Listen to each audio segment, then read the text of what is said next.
My wife of 8 years cheated with her ex while I was in a business trip. So I kicked her from my house and divorced her, then watched the karma burn her world. My story of survival. Since I have started posting here, I figured it was time to tell my story to any who would listen. I hope it helps some of you currently going through the hell that is D-Day +1 to D-Day +3 years.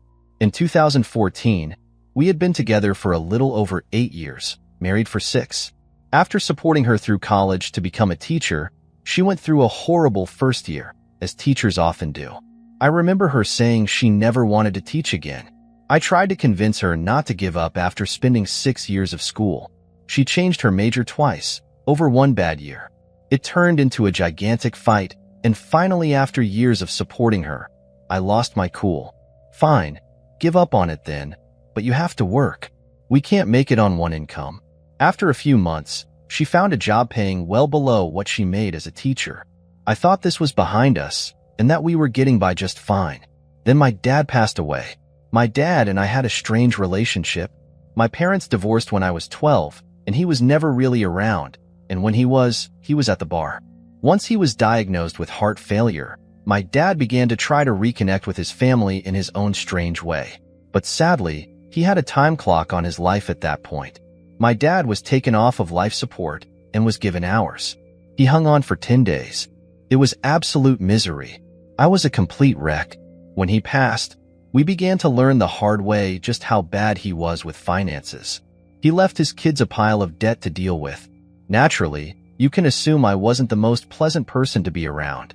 I was struggling with the crap sandwich my dad left, and while I was angry at him, I was still grieving my father. If any of you have lost a loved one, you know how hard it can be. You are fine one moment, then out of nowhere, you are a sack of tears. Fast forward a few years to the winter of 2017. A mutual friend and chair of our local nerd con puts on a Facebook, he's getting a divorce because his wife cheated on him. My ex happened to be in the neighborhood and stopped by to talk to him. Her story. I'm convinced this is when the cheating started. I found it a little strange she stayed there for 5 hours, but I'm a trusting person and believed her account of them just talking. The months go by into the spring, and she is talking to him more and more. I'm getting a bit bothered by it, and I expressed that her talking to him, it started to make me uncomfortable. This gets downplayed as me being paranoid. I had a right to be. She went behind my back to have a talk with an ex before we got married. She needed closure, she said. Meh. The last weekend of April 2018. I'm going on a business trip to Vancouver, British Columbia.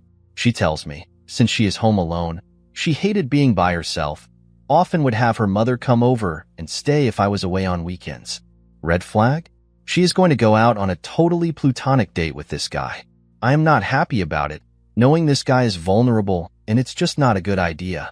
She goes anyway. At the time, we had geolocate on our phones in an effort to curb text messaging while driving. So if either one was concerned, they could check the GPS tracker and see that we were on our way home. Her idea. Red flag. Out of paranoia, I checked to see if she is home, and she says yes. I checked the tracker and noticed she is still out with him. I tell her I know she is still out, and to please go home as it is late. She gets pissed and doesn't talk to me the rest of the night. I try to work through the next day. She says she is again going over to his house. I am pissed at this point and implore her not to go over there. That this guy is vulnerable, and I am worried he is going to make a pass at her. She blows me off and shuts off her GPS tracker. Sunday rolls around and I am on a flight home, and she is suddenly all cutesy and crap. My alarm bells are going off like crazy in my head. Something is wrong. I get home late, had to bum a ride. She was supposed to pick me up and I find her on the couch asleep. A week of weirdness goes by and I am being gaslighted into feeling like I was being overly possessive and paranoid. I find out that weekend that she only kissed him after a long, hard-filled conversation and that she is feeling like our marriage isn't worth saving. I spend 2 days trying everything I can to fix things. Pick me dance. She made up her mind. She decides to take the dog for a walk, and out of a moment of ultimate paranoia I log into her tablet and open her email. That's where I found the undying professional of love to this guy, and how she wants to leave me. I am absolutely crushed. The room starts spinning, and I completely lose it. I can't breathe. I call her and tell her that I know. She rushes home, and I ask her flat out, "Do you want to be with him?" "I think I do." It is at this point I fly into an absolute rage. I tell her I can't be near her right now and need to leave. I go get a hotel room for the night. It is at this point she leaves and goes to his place to spend the night. Knowing she left the dog, I check out and go home to take care of our pup. Even though it was completely over, I lay out all our wedding photos, all the pictures of us from the last 11 years, all of it on the kitchen table. She comes home and I make her sit and look at the pictures. "Don't give up on this. Don't give up on us. Please do not throw away 11 years for someone you hardly know." What she said in response to something that took me years to get over. "You are effed up. The other man has his crap together. I need time to decide." And she leaves. I sit there, crushed, knowing it is all over. I notice she left her tablet on the counter. Logged in. Temptation got the better of me and I opened her messaging app. "I am waiting for you in bed." To him. I knew at that point it was over. I flew into a rage, smashed the wedding photo on the wall, called her and told her to come get her crap. It will be ready for her when she comes by to pick it up. My brother, bless him, I owe him my life, helps me stack up all her crap on the front porch to pick up. Now, I know I could have handled crap better. Hindsight is 20/20. But the woman that I adored made sacrifices for, did everything I could do to keep her happy. I just shacked up with another man. She immediately moves in with him, changes her cell phone plan from mine to his. The same day, and this jackass goes to the convention that I was part of. The staff for and proclaims his love, and that if anybody doesn't support them, they are kicked out. I am naturally banned from the convention. So not only did I lose my wife, I also lost my tribe. I thought that had my back. The convention goes off 4 weeks later. She is fully moved in with him at that point and plasters pictures all over Facebook hanging all over him. Meanwhile, while she is off on trips and flaunting her new relationship, I am pulling favors from family and one little friends I have left to move things out of our house and get out before the lease ends. Anytime I demanded help, she had some excuse. To make matters worse, even work wasn't safe. She started a new job the week she cheated at the same place I was working IT help desk lead. Over the course of that summer, I lost a ton of weight. I began smoking a pack a day, barely eating. While I spent my birthday alone, she was off showing her new man to her family, who dropped me like a bad hat and welcomed him with open arms. I sadly fell into the pick-me trap and tried several times during the summer to reason with her, to implore her to get out of that relationship and set out on her own. It was then she explained to me how I fell out of love with you after your dad died. I know you were grieving, but I had needs too. You stopped paying attention to me. During one of the last time I spoke to her, she tried coming on to me and I stopped it. I got angry and told her that this is not the effing Notebook and to grow the F up. As a final FU, she decides to take the other man on a trip that we had planned together to Ireland and England, the place where my family came from in the 1900s. At this point, I had blocked her and anyone associated with her on social media, so thankfully I didn't see the trip plastered all over the place. Shortly after that, I finalized the divorce paperwork on my own and it was done. I haven't spoken to her in person since. 1 or 2 emails to settle some accounts, but other than that, she uses her parents as a proxy if there is something she needs. I exercised no contact with her and anyone associated with her. Sadly, that meant many friends who took her side or felt remaining in the conversation was far more important than keeping a friendship with me. Throughout this entire ordeal, I found a fantastic therapist. He helped me realize that none of this was normal, and I was trying to react the best way I could in an extremely effed up situation. His words. I learned through therapy and explaining what happened that there was nothing I could have done to prevent it, and all her excuses were baseless and not a justification for infidelity. I learned all in all, I have good coping skills, and I did the best I could have given the circumstances. I began working on being a better person and trying to let go of all this horrible, awful crap, taking time for self-recollection, self-care, etc. I remember the last thing he said to me before I stopped seeing him. There is nothing I have left to teach you. Go forth and conquer like my man. You've got this. First step I made for myself was getting out of that work environment. Seeing her constantly and working in the same office as her and several of her friends was torture. It was hard because I had invested so much of my life and energy into that job. I landed a great job back in my hometown. I worked for a school district. I love being around the kids. I feel a sense of purpose I think I needed. I have my good days in bed. Sometimes I will hear things about her and her life and it upsets me, but it doesn't floor me like it used to. I learned she married the guy this summer. About 3 months he divorced his wife. Yeah, took him 3 years to divorce his ex, but was living with another woman. From what I gather, she's incredibly skinny, looks tired all the time, and doesn't go anywhere without his permission. The hardest thing for me still is that I had no way to house our dog in the divorce, so she got her. I miss that dog. A few times she tried using the dog as an excuse to see me to gaslight me. It was a painful decision, but I had to end that too. Thankfully, that year of hell known as 2018 had a silver lining. I got a puppy. She is 2 now and is the best dog I have ever had. Currently sleeping on my foot as I type this. The other is that we never had kids. I know it's a mercy. She never wanted to have kids because it would ruin her body. But my biggest dream was to be a father. I am still single and probably will be for a while. Thanks, COVID. You dick. I am pushing 40 now and I am doubting that will ever be a reality for me, but the future isn't written, so I can hope. Since leaving the rubble of the life we built together, I got to reconnect with my family. My relationship with them has never been stronger. My mom commented that she got her son back. I began saving for the first time in my life. Since I am no longer working for another person to spend my money, I have very fulfilling hobbies that I would have had to make a federal case for before. I finally learned to love myself again, and so many years of feeling like I was the reason our marriage fell apart. I know my truth. I was a good husband, flawed sure, but supportive, kind, and not the monster she made me out to be. D-Day plus 3 years is coming up this April. I can't believe how far I have come since then. I still have bad days. It still hurts sometimes, but that's grief. Grief never goes away. You don't get over it. You simply learn to manage it. If you have made it this far, thank you for reading my story. Update. 3 years is a long time, but karma finally came, it seems. Full disclaimer, I am not one to subscribe to the karma thing. I have seen far too many people get away with awful things, but seemingly no consequences. It gave up on waiting for it to happen to my ex because it wasn't helping me get to a better place mentally or emotionally. Then I spotted her in a crowd at a brew fest. I almost did not recognize her. She looks awful. Whatever is going on with that sack of turd she left me for and married must be taking its toll. She is real thin. Looks like one of those people at the gym that is so obsessed with being fit, they look exhausted and withered.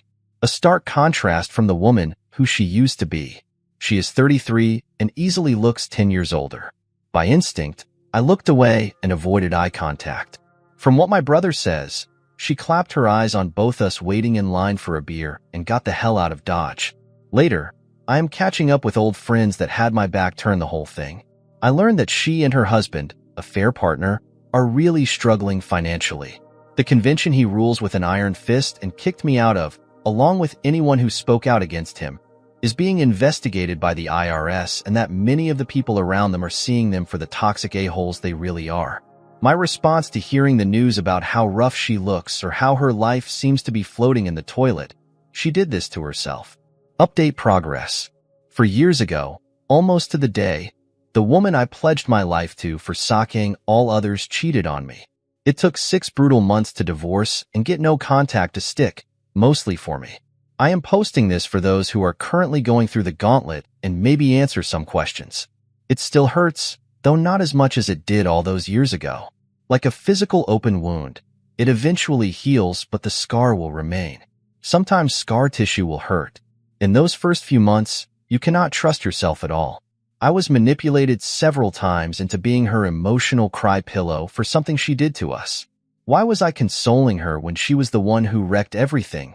Because I still cared about her. Unlike her, that love I had for her wasn't fickle. It takes a long time to learn how to not love someone anymore. Any friends who say, "I'm not choosing sides," is someone you need to distance from. They chose a side and it wasn't yours. I had a friend of 20 years. In retrospect, they were toxic AF. Claim they were not taking sides and wound up becoming friends with the affair partner. I suspect to climb the social ladder. Tell your story. Be unapologetically honest. Cheaters are famous for painting a narrative to everyone that betrayed spouse is an awful person and a feeble attempt to justify their cheating. The best way to combat this is to be honest. It is no longer your responsibility to keep their secrets. Do your absolute best to maintain no contact. It is very hard to do sometimes. I have failed at it a lot. Block them everywhere. Best option if you can afford it is to have communication done through a third party. You do not have to forgive them. Use that energy forgiving yourself. You do not have to get back out there and meet someone new. Do it when you feel ready, not when others say. You are going to hear invalidating comments from ignorant people. Get over it. It takes two to tango. There are two sides to every story. Etc., etc. Comments like these come from a place of ignorance. They haven't gone through what you have. They do not understand. I hope this post can be a good place for those of us who are farther along the path to help those who are pulling themselves out of the quicksand of despair. That is what I love about this community. People are here to help. Living your best life is the best revenge. Welcome to Lost Relation Chronicles. The strangest part? I've started curating my protests, down to the color coordination, even checking the lighting before I show up. Just yesterday, I actually asked someone to retake a photo of me holding my protest sign because my expression didn't match the fierce determination I wanted to project. A couple of years ago, the old me would have found all this a bit cringeworthy. Hi, I'm Lisa. Funny thing is, not that long ago, I was the person scrolling past political posts with barely a glance. I'd see something about an issue, gender equality, climate change, whatever, and think, wow, that's rough, but then keep scrolling. That passive version of me? Sometimes, I barely recognize her now. It feels like a lifetime ago, a different person altogether. And it's almost funny how this all started. It wasn't some big aha moment.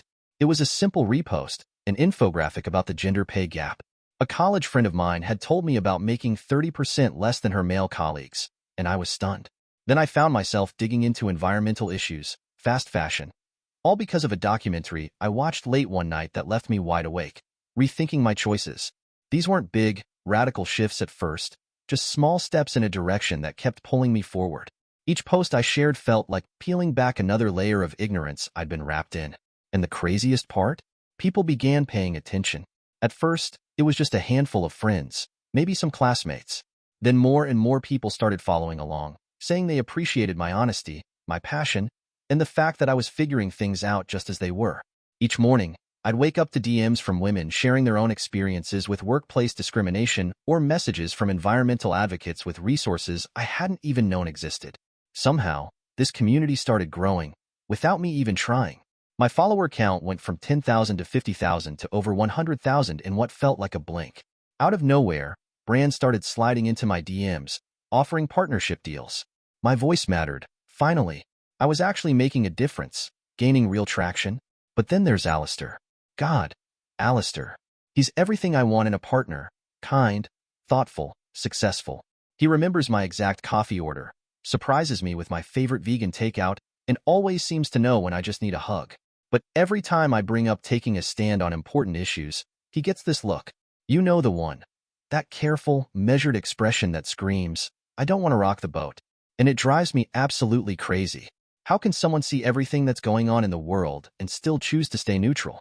Last night, we had another one of those conversations in our favorite coffee shop, ironically, which happens to be his shop. I was filming content about corporate responsibility and the need for a radical shift in how businesses operate. And there he was, suggesting I consider different perspectives. Different perspectives? On basic human rights? On environmental destruction? The way he tiptoes around these issues sometimes makes my blood boil. He sat there, stirring his coffee in a reusable cup. At least he's got that going for him. Going on about nuance and complex solutions. Meanwhile, the world is literally on fire. The thing is, my followers get it. They understand that staying moderate in the face of injustice only fuels oppression. Every time I post about taking bold action, my comment section fills with people thanking me for speaking up. You gave me the courage to stand up to my boss, one woman wrote last week. Your content helped me understand why neutrality isn't an option, said another. But Alistair? He still thinks we can solve everything by having civil discussions over coffee and cookies. That's why I made the video. I didn't name him. I'm not that cruel. I just talked about how frustrating it is when people close to us won't acknowledge their privilege and hide behind politeness instead of taking a stand. The comments started pouring in almost immediately. "This is so real," one person said. "Literally dealing with the same thing with my boyfriend," another wrote. "You can't be neutral on a moving train." Each notification felt like a small validation of what I've been feeling. I love Alistair. I really do. But sometimes, love alone isn't enough. Sometimes, you have to choose between staying comfortable and doing what's right. Last night, as I lay in bed scrolling through the responses to my video, I couldn't help but wonder if Alistair and I are just on different tracks now, heading in opposite directions. Maybe that's the price of awakening, losing the people who decide to stay asleep. Let's check from Alistair's side. My brother Mike became a cop because he wanted to help people. That's the lesson we were raised with, service over recognition. Growing up in a middle-class neighborhood in Cleveland, we watched our dad work 2 jobs to keep food on the table while mom volunteered at the local shelter every weekend. They didn't post about it or ask for praise. They just did what needed to be done. So when I opened my coffee shop 5 years ago, I carried that same mindset. I wanted to create a place where everyone feels welcome, to pay my employees fairly, to source ethically. Within a month, I knew every customer's name. I even started a program where people could prepay for coffee for those who couldn't afford it. Small actions, real impact, that's what I believed in. Still do. Lisa used to understand that. We'd spend hours in the shop after closing, sitting on that worn, secondhand leather couch, talking about ways we could make a difference. She'd help me plan community events, suggest local charities to support. Now, though, she calls it performative activism if I donate to local charities without broadcasting it online. She says I'm not doing enough if I'm not out there shouting my beliefs from the rooftops. And I get it. I get why she feels that urgency. The world has real, pressing issues. But when she talks about defunding the police, all I can think of is Mike. He's out there working double shifts in rough neighborhoods, trying to protect people who now view him as the enemy. And when she rails against capitalist oppressors, she doesn't seem to realize she's talking about people like me. Small business owners who barely stayed afloat through COVID by delivering coffee to elderly neighbors, keeping our staff paid even when we were scraping by. I tried talking to her about it last week, right here in the shop. The evening light was streaming through the windows, catching the wisps of steam from our cups, hers filled with the oat milk latte I'd perfected just for her. We spent 2 hours going back and forth, and I shared my worries about how extreme positions can end up alienating potential allies.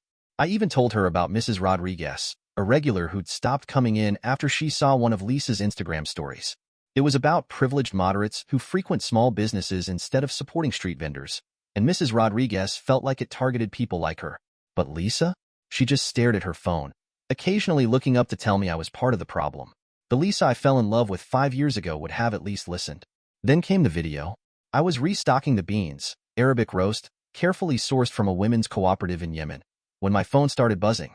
Friends were sending me links, asking if I'd seen it. There she was, my girlfriend, talking about moderate enablers who hide behind their privilege. She didn't say my name, but everyone knew. Everyone. And the next morning, I came in to find someone had spray-painted capitalist pig across the shop window.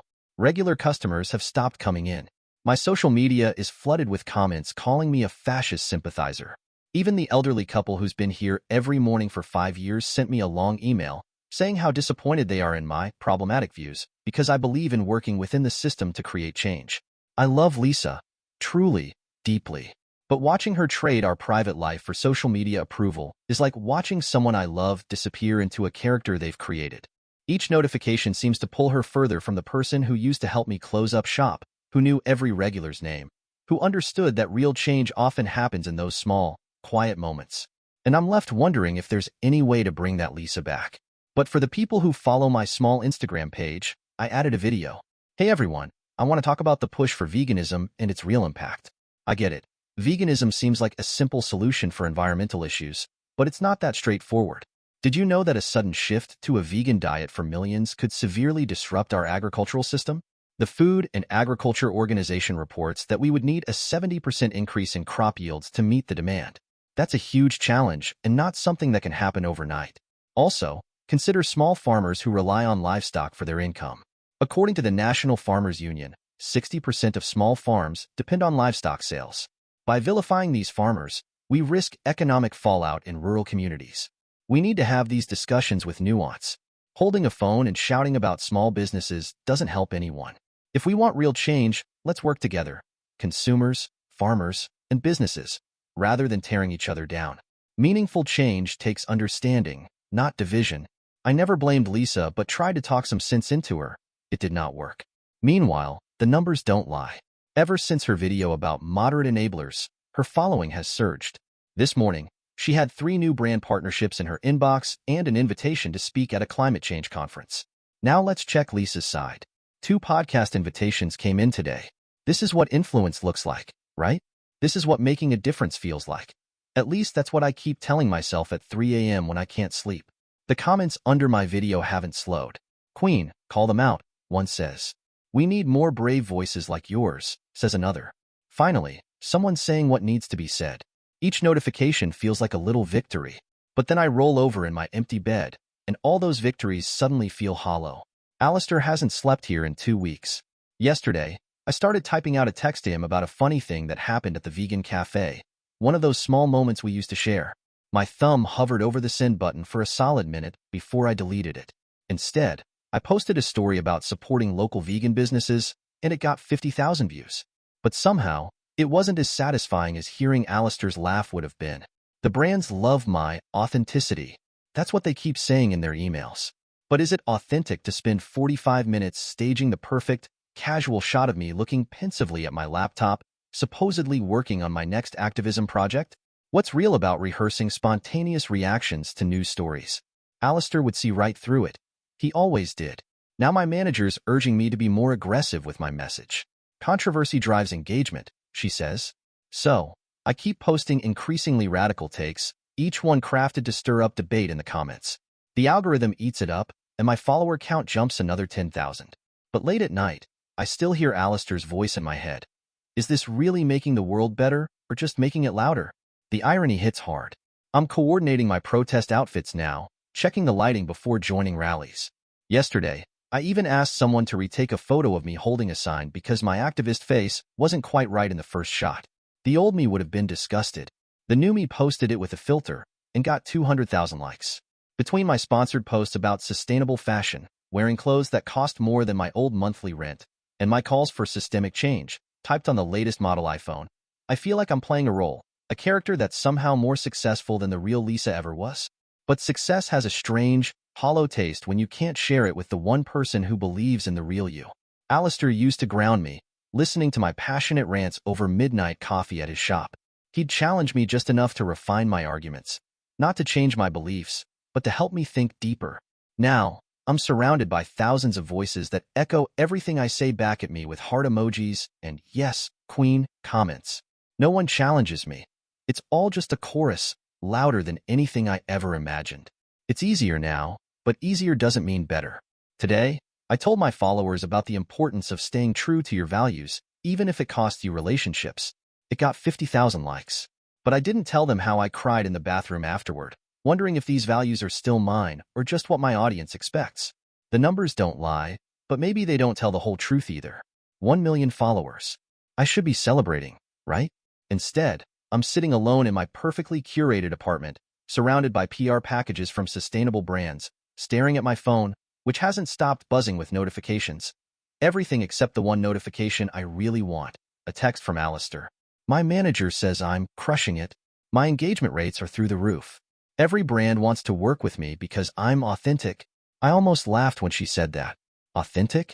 I spent 2 hours this morning trying to capture the perfect, just woke up shot, looking contemplative with my coffee.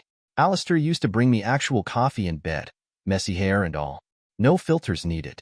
The algorithm loves anger, so I give it anger.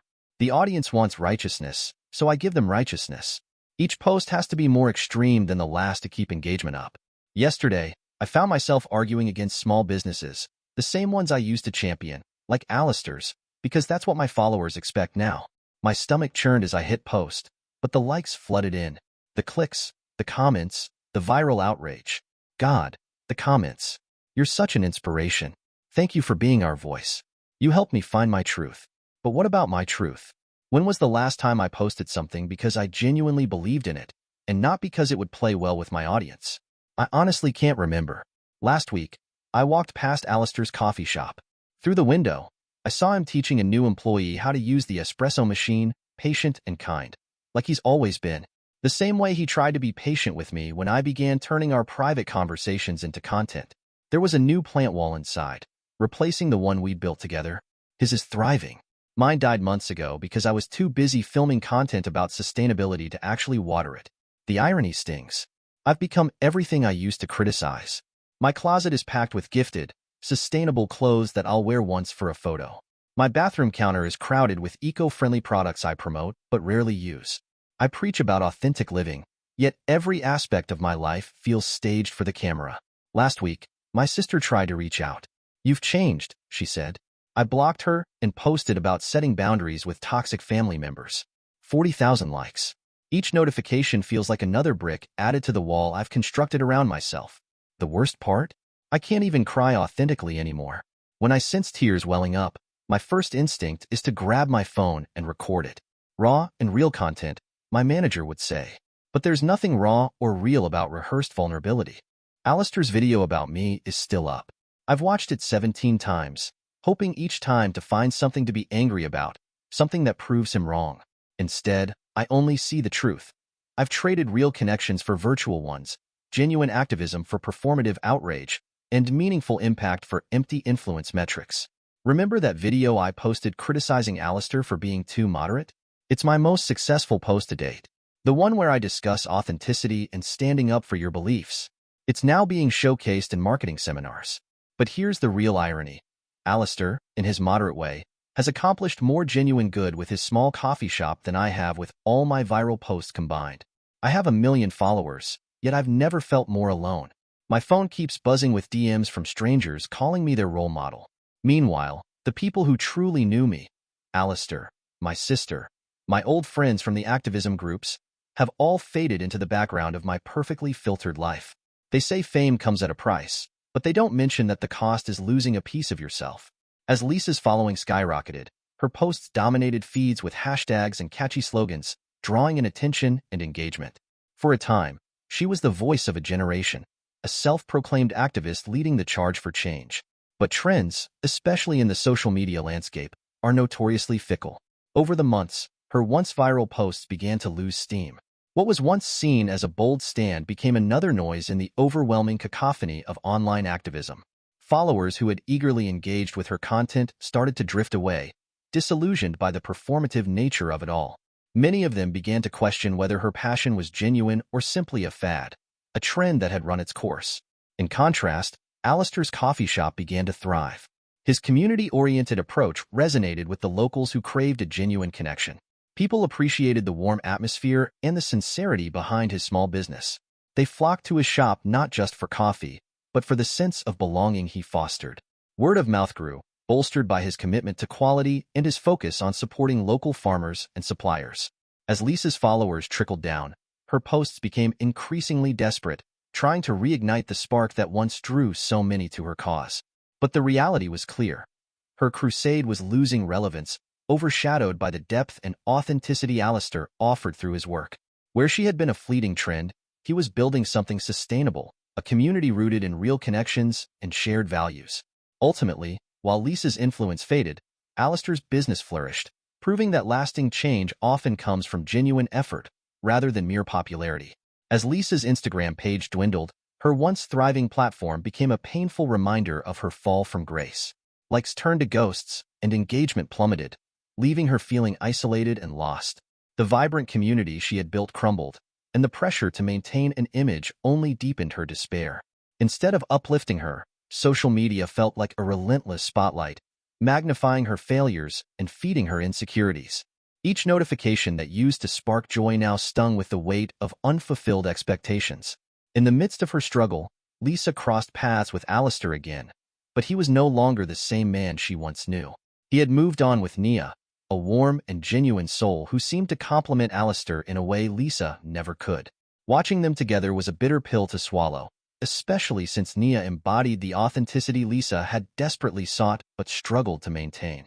Their laughter echoed in the spaces where she and Alistair used to dream about making a difference. Meanwhile, Alistair was thriving in his own right. He had launched a successful YouTube documentary channel, where he explored the intersection of old practices and environmental sustainability. His videos showcased how traditional methods of farming, local sourcing, and community engagement not only benefited the earth, but also fostered real connections among people. The authenticity he brought to his content resonated with viewers, drawing in a loyal audience that appreciated his insights and the depth of his work. Lisa often found herself watching Alistair's videos, both captivated and envious. She marveled at how effortlessly he communicated ideas that she had once passionately advocated for, but had since lost her way in. As she observed him sharing genuine stories of impact, she couldn't help but feel a pang of regret for the path she had taken. The contrast between his success and her struggles only deepened her sense of isolation and despair, leading her further into a cycle of self-doubt. In time, Lisa realized that her need for validation and success through social media had not only cost her relationship with Alistair, but had also stripped her of the very essence of who she was. The more she tried to regain what she had lost, the more distant she became from her true self, leaving her to grapple with her depression in silence. As Alistair's YouTube channel gained traction, he found himself welcoming back his old customers, many of whom had distanced themselves during Lisa's social media crusade. The atmosphere in his coffee shop was once again vibrant, filled with familiar faces and new patrons eager to support a business that championed authenticity over performative activism. People began apologizing for their previous judgments, acknowledging how quickly they had sided with Lisa without understanding the full story. The community rallied around Alistair, and he found comfort in their support. In stark contrast, Lisa's attempts to reclaim her platform were met with hostility. Her new posts were filled with backlash from those who had once followed her, accusing her of hypocrisy and demanding accountability for her previous actions. The weight of public criticism became overwhelming, and the sense of belonging she once felt evaporated. With each notification, the reality of her choices sunk deeper, and she recognized the damage done, not only to herself but to her relationships and her community. Eventually, Lisa made the difficult decision to remove her Instagram page entirely. It felt like a loss, but also a relief. She knew she needed to step back and reassess her life outside the confines of social media validation. Seeking help, she began therapy to cope with her depression and the emotional turmoil that had stemmed from her online persona. Dear listeners, please share your thoughts in the comments section below, and don't forget to like, share, and subscribe. Welcome to Lost Relation Chronicles. Dear listeners, if we get a 1,000 likes on this video, we will make an extended and elaborated version of this story. William Jones was the kind of man his small-town neighbors respected. A Marine who had served bravely in the Second Gulf War, he was known for his resilience and strength. But the war left its mark on him in ways that no one could see. Captured during a mission gone wrong, William endured weeks of torture in an enemy camp, breaking his body but not his will. When his unit finally rescued him, he returned home with physical scars and the invisible burden of PTSD. Home was supposed to be his sanctuary, a place where he could find solace with his wife, Beverly, and rebuild his life. But William quickly discovered that home was no longer the refuge he had imagined. Beverly was distant, her warmth replaced by cold indifference. He dismissed it at first, blaming himself for being emotionally unavailable, haunted by nightmares and flashbacks. Beverly, however, was hiding a secret, a sordid affair with a local drug dealer named Ray. She had begun the affair while William was overseas, convinced he wouldn't return alive. When he did, instead of cutting ties, she buried the guilt and continued to sneak away to Ray's rundown house on the edge of town. William, struggling with his PTSD, was often moody and withdrawn. Beverly weaponized this, painting him as unstable to their friends and neighbors. "He's not the same man," she would say, shaking her head in feigned despair. The war broke him. One day, William found a crumpled note in Beverly's purse with Ray's name and address. His mind raced, his stomach churning. Confronting her, Beverly turned the tables, accusing him of paranoia. "You're seeing things that aren't there," she screamed. "You need help, William. You're a psycho." Her words cut deeply, filling him with doubt. He began to question his own sanity, wondering if the horrors of war had clouded his judgment. But deep down, he knew the truth. One night, the truth revealed itself in the cruelest way. While Beverly thought William was asleep, she slipped out of the house. William, unable to rest, decided to follow her. Parking his truck down the block, he watched as she entered Ray's house. The sight was a dagger to his heart. The next morning, Beverly confronted him. "I know you followed me last night," she said, her voice icy. "You're a danger to me, William. You're unstable, and everyone knows it." She threatened to call the police if he ever tried to confront her about Ray again. Her manipulation was complete. She turned the narrative into one where she was the victim of a deranged veteran. The betrayal and manipulation pushed William to the edge. His already fragile mind snapped under the weight of it all. That evening, he climbed into his truck, gripping the steering wheel with white-knuckled hands. The thought of Ray and Beverly together was too much to bear. With his heart pounding and his mind clouded by rage, William drove to Ray's house. He could see the faint glow of lights inside, imagining Beverly laughing with the man who had stolen her from him. He slammed the gas pedal, the truck roaring through the night before crashing into the house with a deafening explosion of wood and glass. The aftermath was chaos. Police sirens filled the air as neighbors gathered to witness the destruction. William stumbled out of the truck, shouting incoherently, his voice a mix of anger and heartbreak. In the courtroom, Beverly sat stone-faced, testifying against her husband. "He's been unstable ever since he came back," she said, her voice dripping with false concern. "I tried to help him, but he's just not the same." She played the part of the betrayed wife flawlessly, and William, unable to articulate his pain, was painted as the aggressor. William Jones sat in the courtroom, his head bowed, his once proud Marine demeanor replaced by the hollow gaze of a man shattered by life. The air was heavy with tension as the prosecutor painted a picture of a dangerous and unhinged man who had intentionally destroyed Ray's home in a fit of rage. Beverly sat among the spectators, her face a mask of feigned sorrow, as she testified against her husband, labeling him unstable and violent. "He's not the man I married," Beverly said, her voice wavering just enough to sound convincing. "He came back from the war, broken. I tried to help him, but he wouldn't listen. This isn't my fault, it's his." William clenched his fists under the table, his heart aching at the betrayal. The defense attorney, a sympathetic but overwhelmed public defender, argued that William's actions were the result of untreated PTSD, a condition exacerbated by the emotional turmoil caused by his wife's betrayal. "Your Honor," the attorney pleaded, "Mr. Jones is not a criminal. He is a veteran who served this country with honor, only to return home to a system that failed him. His actions, while severe, were not born of malice but of deep psychological pain. He needs help, not punishment." The judge, an older man with a stern but compassionate demeanor, studied William carefully. He had seen many cases of veterans struggling to reintegrate into society, and he knew the justice system wasn't equipped to handle the scars of war. "Mr. Jones," the judge began, his voice firm yet measured, "what you did was reckless and endangered lives. There is no excuse for taking the law into your own hands. However, I cannot ignore the circumstances that led to this incident.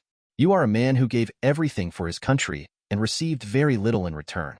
You have been failed by those who should have helped you." The courtroom fell silent as the judge continued. "I believe that incarceration is not the solution here. Sending you to prison will not address the underlying issues that led to your actions.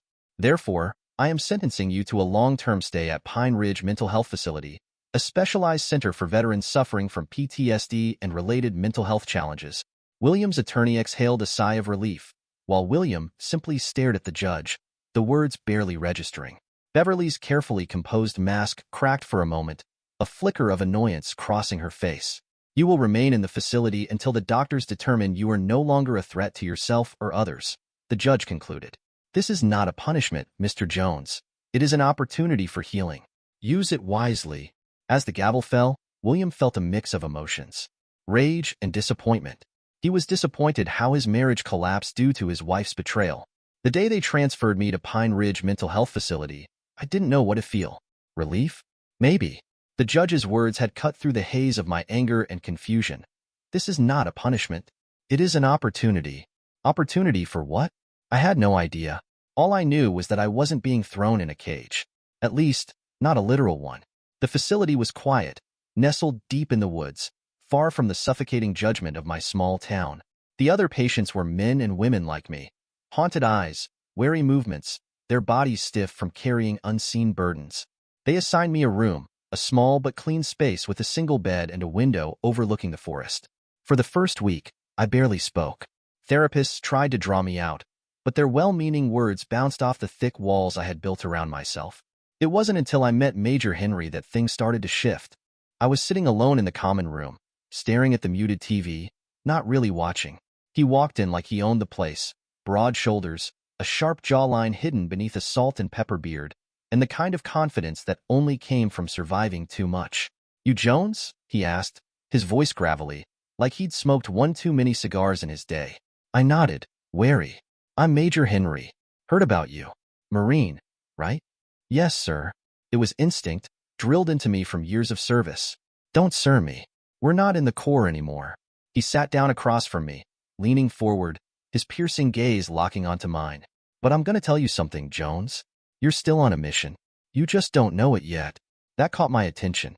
What mission? I asked, my voice hoarse from days of silence. He smirked, like he knew something I didn't. The mission to get your damn self back. You've been through hell and back, but you're not done yet. Your last mission in Iraq? It failed. You got captured, tortured, and it broke something in you. And your most recent mission, revenge on your wife? That failed too. The words stung, but they were true. I lowered my gaze, shame burning in my chest. Here's the thing about failure, Jones, he continued. It eats at you, makes you think you're less of a man. But you know what separates the men who make it from the ones who don't? They finish the mission, no matter how long it takes. I stared at him, unsure of where he was going. What are you saying?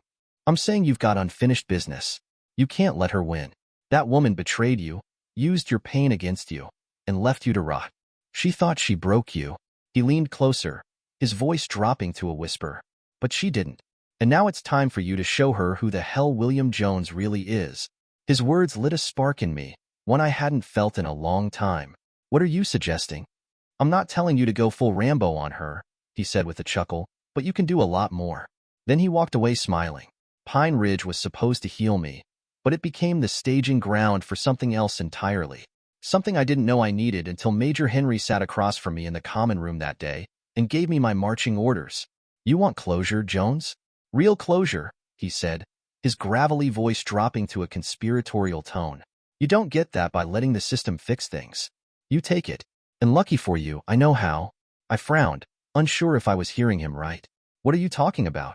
That piece of garbage, Ray. He's a drug dealer, right? Scum like him, they don't just hurt you. They hurt everyone.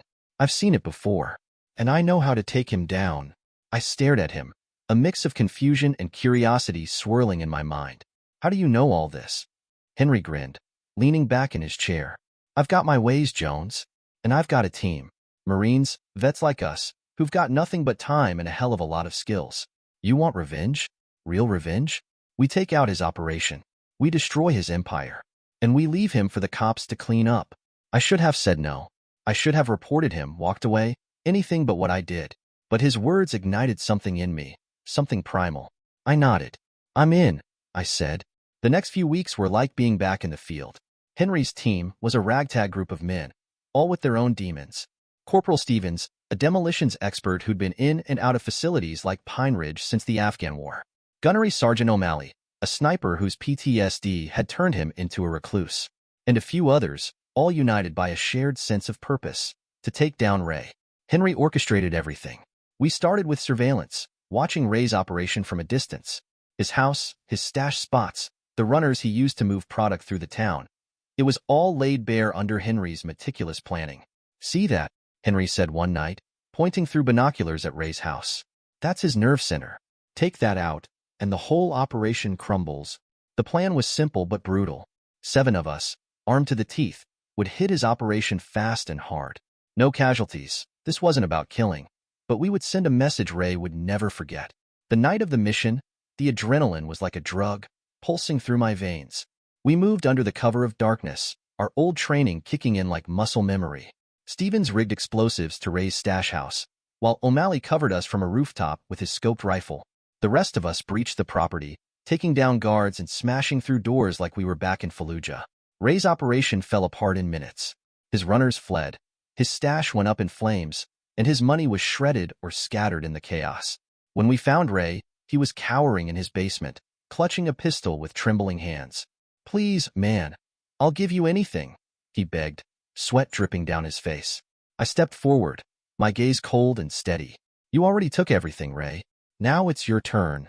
With Henry's help, we strung him up by his ankles in the middle of the street, a message to anyone who thought they could prey on people like me. By the time the cops arrived, Ray's operation was ashes, and he was left hanging, screaming his innocence. The aftermath was quiet. Henry and the others melted away, their roles in the mission a secret we all vowed to keep. The police pinned everything on Ray, connecting him to countless crimes in the area. I watched the news from Pine Ridge, a strange sense of satisfaction washing over me as I saw his mugshot plastered on the screen. A few months later, I was released. The staff at Pine Ridge deemed me rehabilitated, but I knew the real reason I could move on. My last mission was complete. The first thing I did as a free man was file for divorce from Beverly. She didn't even contest it. I think she knew the fight was gone from her, especially after Ray's downfall. But it was a lot later that I came to know that a few women Marines had paid her a visit. They had a secret meeting and Beverly agreed to divorce me and did not ask for any alimony or anything else. As I walked out of the courthouse, papers in hand, I felt a strange lightness in my chest. For the first time in years, I was free, not just from her, but from the ghosts that had haunted me. Henry was right. To heal, I needed a mission. And now, with that mission behind me, it was time to start building a new life. One on my terms. The room was quiet, dimly lit by the soft glow of a lamp on the bedside table. Major Henry sat alone, the mission complete, his team disbanded, and William on his way to rebuild his life. In his hand was a weathered photograph, the edges creased from years of being held, stared at, and carried through battles far greater than any fought on foreign soil. The boy in the picture couldn't have been older than 20, his face framed by an eager smile and a buzz cut that mirrored his father's. He wore the dress blues of the Marine Corps, a reflection of pride and promise. But the light in his eyes was gone now, extinguished by the weight of betrayal and despair. Henry ran his thumb over the photo, his throat tightening as he remembered the last time he saw his son. It was at the airport, the day Henry deployed to Iraq for the third time.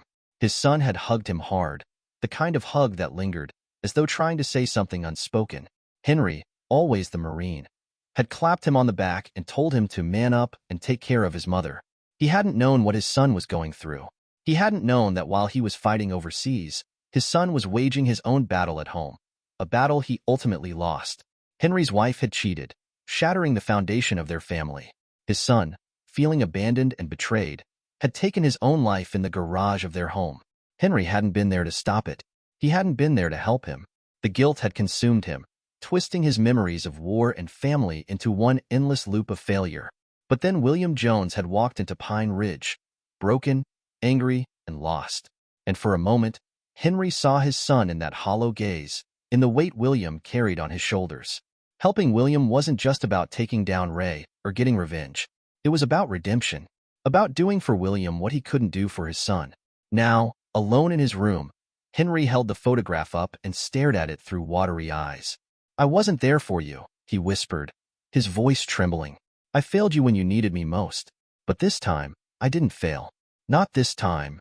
He set the photo down on the table and saluted, his posture straight, his expression resolute. "Mission accomplished, son," he said softly, his voice steady now. For the first time in years, Henry felt a flicker of peace.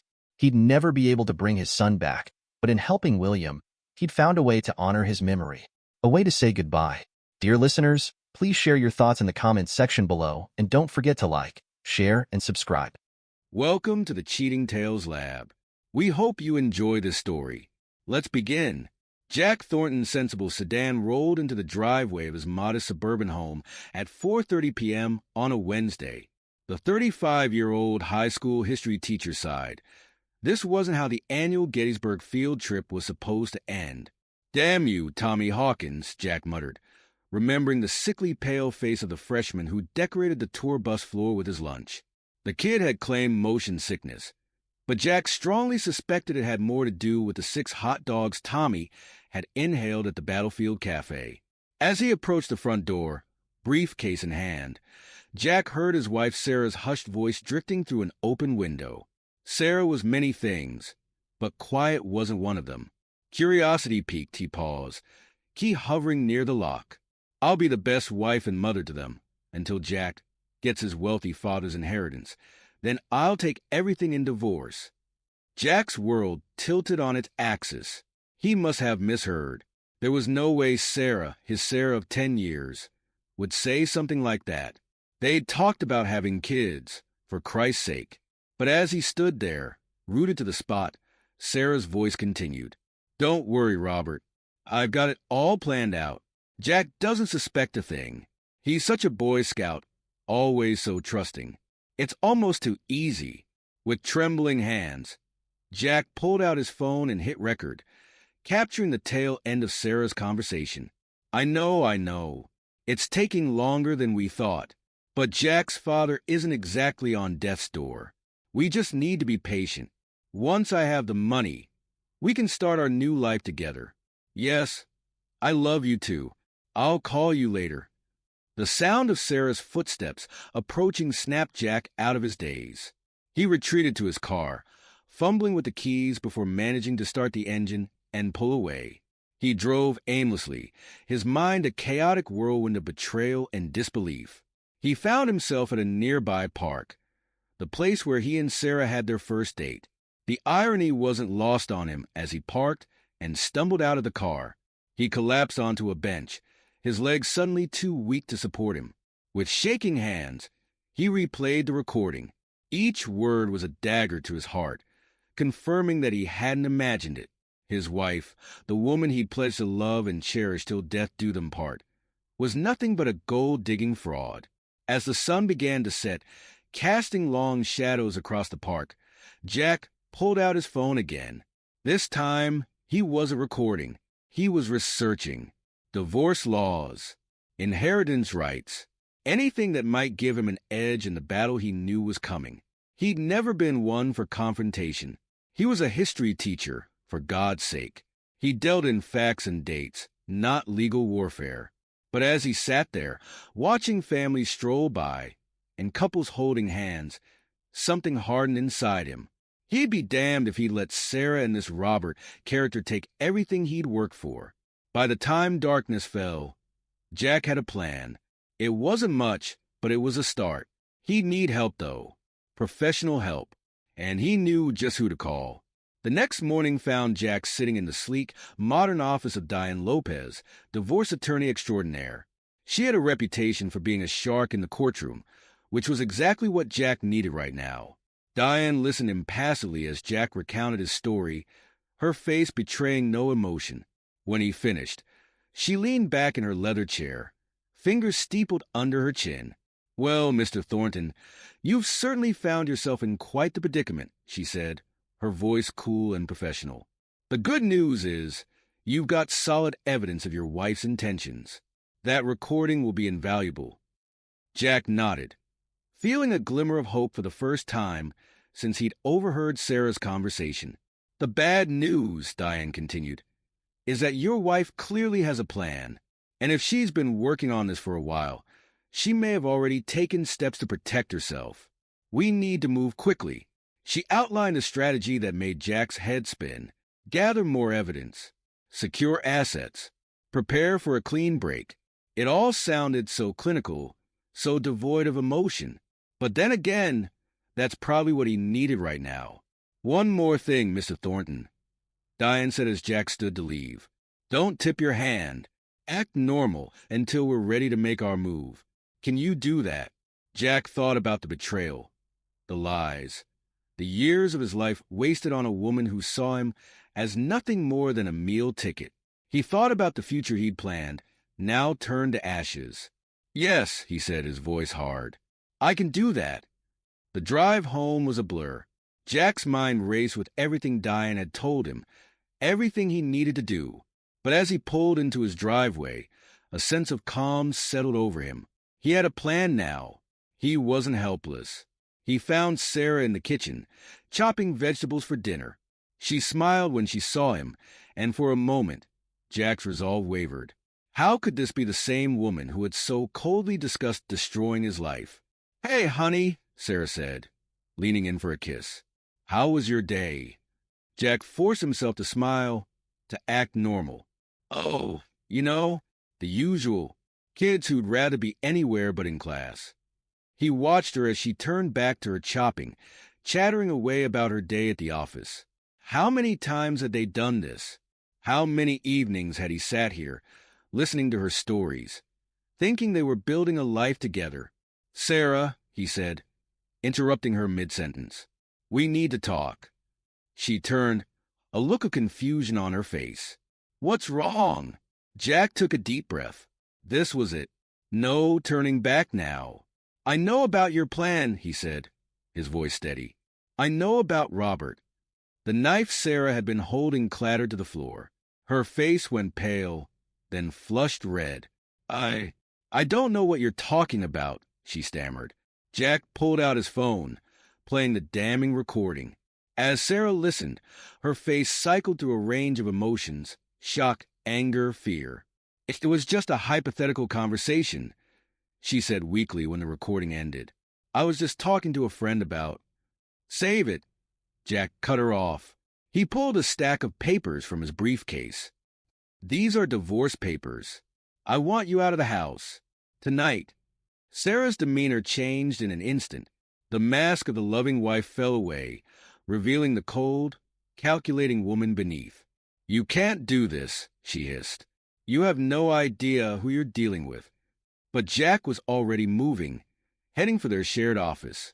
With quick, precise movements, he began canceling their joint credit cards and transferring funds from their shared accounts to ones in his name only. Sarah followed, her voice rising in pitch and volume as she hurled insults and threats. Jack tuned her out, focusing on the task at hand. When he finished, he turned to face her. You have an hour to pack your things and leave, he said, his voice devoid of emotion. Anything left behind will be considered abandoned property. As Sarah stomped off to pack, Jack felt a strange sense of detachment. This woman, this stranger in his house, was no longer his wife. She was an opponent, nothing more. True to his word, an hour later, Jack changed the locks. He watched from the window as Sarah's car disappeared down the street, her taillights fading into the distance. He knew it wasn't over. Sarah wouldn't give up that easily. But for now, he had breathing room. Time to plan his next move. The next morning, Jack met with Elena Ramirez, the principal of Jefferson High where he taught. She was a stern woman with kind eyes, always fair but never a pushover. Jack had always respected her, and now he found himself grateful for her no-nonsense attitude. Elena, he said, his voice grave, I need to request an extended leave of absence. There's been a family emergency. Elena's eyebrows rose slightly, but she didn't press for details. Of course, Jack. Take whatever time you need. Your students will miss you, but we can arrange for a substitute. Jack nodded, relief washing over him. One less loose end to worry about. Back at the house, Jack began the process of dismantling his life. He sold most of his belongings, keeping only essentials and a few sentimental items. It felt oddly liberating, shedding the trappings of his old life. As he worked, he thought about his father, William Thornton. They hadn't spoken in years, their relationship strained by old resentments and misunderstandings. But now, with Sarah's plan out in the open, Jack knew he had to warn him. The phone call was awkward, stilted. Jack didn't reveal the full extent of what had happened, just enough to put his father on guard against Sarah's machinations. Dad, he said, his voice rough with emotion, I know we've had our differences, but please be careful. Sarah, she's not who we thought she was. There was a long pause on the other end of the line. When William spoke, his voice was gruff but not unkind. I appreciate the warning, son. Take care of yourself. It wasn't much, but it was a start. Maybe, Jack thought, something good could come out of this mess after all. With his affairs in order and his father warned, Jack was ready for the final step of his plan. He needed to disappear. He withdrew a large amount of cash from his accounts, enough to live on for a while, without leaving an electronic trail. He bought a used car from a private seller, paying in cash. And then, in the dead of night, he drove away from the life he'd known, heading west with no real destination in mind. As the miles rolled by, Jack thought about Sarah. By now, she would have realized he was gone. He could imagine her frantic calls to their mutual friends, her increasingly desperate attempts to locate him through his workplace. But she would find nothing. Jack Thornton, high school history teacher and devoted husband, had vanished into thin air. Days turned into weeks as Jack made his way across the country. He took odd jobs here and there, paying in cash and using fake names. He slept in cheap motels or in his car, always moving, never staying in one place long enough to be remembered. Finally, after nearly a month on the road, he found himself in Portland, Oregon. Something about the city called to him. Maybe it was the constant drizzle, matching his mood. Or maybe it was just far enough from his old life to feel safe. He found a small apartment in a nondescript neighborhood and started looking for work. His teaching credentials were useless now. Using them would leave a trail Sarah could follow. But he had other skills. He started advertising his services as a private tutor, specializing in history and literature. Slowly, cautiously, Jack began to build a new life. He made a few acquaintances, though he was careful to keep everyone at arm's length. He couldn't risk getting close to anyone, not when his past could come crashing down on him at any moment. At night, alone in his sparse apartment, Jack would sometimes think about Sarah. He wondered if she was still with Robert, if they were already spending his father's money. He wondered if she ever felt guilty about what she'd done. But mostly, he thought about the future. For the first time in his adult life, he was truly on his own. No wife, no job, no roots tying him down. It was terrifying, but also exhilarating. He had a chance to reinvent himself, to become someone new. As the days turned into weeks, and weeks into months, Jack slowly began to heal. The pain of Sarah's betrayal never fully went away, but it became duller, more manageable. He threw himself into his work, building a reputation as an excellent tutor. He even started developing online history courses, finding a new passion in bringing the past to life for students around the world. Jack Thornton, the betrayed husband and disillusioned teacher, was gone. In his place stood a new man, one forged in the crucible of betrayal and determination. He didn't know what the future held, but for the first time in a long time, he felt ready to face it. Jack Thornton stared at his computer screen, the harsh glow illuminating his face in the dim Portland apartment. At 41, his hair had a bit more gray, and lines had formed around his eyes. But those eyes still held the same intensity they had 6 years ago when he'd fled Cincinnati. The clock on his desk read 2:17 a.m. Another late night working on his online history courses. Who knew that abandoning his teaching career would lead him here? Turns out, there was a whole world of students hungry for knowledge beyond the confines of a traditional classroom. His phone buzzed, startling him. Who the hell would be calling at this hour? The number wasn't one he recognized, but it had a Cincinnati area code. His heart raced as he answered. "Hello, is this Jack Thornton?" The voice was unfamiliar, clinical. "Who's asking?" "This is Mercy Hospital in Cincinnati. I'm calling about your father, William Thornton. He's been admitted and you're listed as his emergency contact." Jack's world tilted on its axis.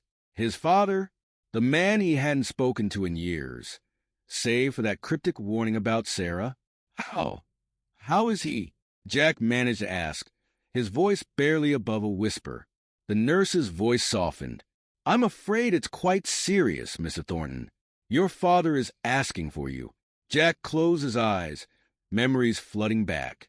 The bitter arguments, the disappointment in his father's eyes, the years of silence. And now this. "I'll be there as soon as I can," he heard himself say. As he hung up, Jack's mind raced. Going back to Cincinnati meant facing everything he'd run from. Sarah, the life he'd left behind, the possibility that his father's inheritance, the very thing that had sparked this whole mess, might now be within reach. He booked the first flight out, throwing clothes into a suitcase with trembling hands. As the plane took off, Jack stared out the window, watching Portland disappear beneath him. He was leaving behind 6 years of carefully constructed anonymity. What would he find waiting for him in Cincinnati? The hospital corridor seemed endless. The smell of disinfectant burning Jack's nostrils as he made his way to his father's room. He paused outside the door, steeling himself for what lay ahead. Nothing could have prepared him for the sight that greeted him. There, sitting by his father's bedside, was Sarah, his Sarah, the woman who'd plotted to destroy him, now playing the role of doting daughter-in-law. She looked up as he entered, her eyes widening in shock. "Jack!" she gasped. Before he could respond, a weak voice came from the bed. "Son, "Is that you?" Jack turned to see his father, a frail shadow of the imposing man he'd once been. William Thornton's eyes were sunken, his skin sallow, but a spark of life returned to them as he gazed at his long-lost son. "Dad," Jack said, moving to the bedside. "I'm here." William's hand trembled as he reached for Jack's. "I didn't think you'd come." "Of course I came," Jack replied, fighting to keep his voice steady. He glanced at Sarah, who was watching the reunion with an unreadable expression. "Jack," William said, his voice barely above a whisper, "there's someone I want you to meet." He gestured weakly to the other side of the bed. Jack hadn't even noticed the other man in the room. As he looked up, he felt the floor drop out from under him. "This is Robert," William said. "Your uncle. He and Sarah have been taking care of me." Uncle Robert, the name from Sarah's phone call 6 years ago. The man she'd planned to run away with. Jack's mind reeled as he struggled to process this new information. Robert stepped forward, offering his hand. "It's good to finally meet you, Jack. I've heard so much about you." Jack shook the hand automatically, feeling as if he'd stepped into some bizarre alternate reality. His uncle, the man his wife had been having an affair with, was his own flesh and blood. As the shock began to wear off, Jack's analytical mind kicked in. He observed the way Sarah and Robert stood slightly apart, the nervous glances they exchanged. It was clear they'd been working together, manipulating his father for years. A movement caught Jack's eye. A nurse had entered the room, her dark eyes taking in the tense scene. She moved to check William's vitals, offering Jack a sympathetic smile. "I'm Maria," she said softly. "I've been taking care of your father. It's good to see him smile again." Jack nodded, grateful for the momentary distraction. As Maria worked, he noticed her watching the interactions between Sarah, Robert, and his father with a furrowed brow. She seemed to sense the undercurrents of tension in the room. As Jack stood there, surrounded by the ghosts of his past and this new, unexpected player, he made a decision. He couldn't run away again. Not this time.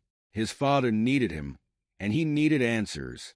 "I'm staying," he announced, meeting Sarah's startled gaze. "For as long as it takes." Robert clapped him on the shoulder, a gesture that made Jack's skin crawl. "That's wonderful news, nephew. We have so much catching up to do." Jack forced a smile, his mind already formulating a plan. He'd come back to Cincinnati to say goodbye to his father. Now, it seemed, he had a mystery to solve and a truth to uncover. As he settled into the chair by his father's bedside, Jack couldn't shake the feeling that this was just the beginning of a long and treacherous journey. But this time, he was ready. This time, he wouldn't be caught off guard. Let the games begin, he thought, watching Sarah and Robert exchange worried glances. "I'm not the same man who left 6 years ago, and this time, I'm not running away." The funeral was a somber affair, the kind William Thornton would have hated. Jack stood at the graveside, surrounded by people he barely recognized, all offering condolences with varying degrees of sincerity. Sarah and Robert hovered nearby, playing their parts to perfection. As the last of the mourners drifted away, Marcus Chun, the family attorney, approached Jack. "I'm sorry for your loss," he said, his voice low. "When you're ready, we need to discuss your father's will." Jack nodded, steeling himself for what was to come. He'd known this moment was inevitable, but that didn't make it any easier. The reading of the will took place in Marcus's office, a wood-paneled room that smelled of leather and old books. Jack sat across from Sarah and Robert, the tension in the air thick enough to cut with a knife. Marcus cleared his throat and began to read. "I, William Thornton, being of sound mind and body, do hereby bequeath my estate as follows."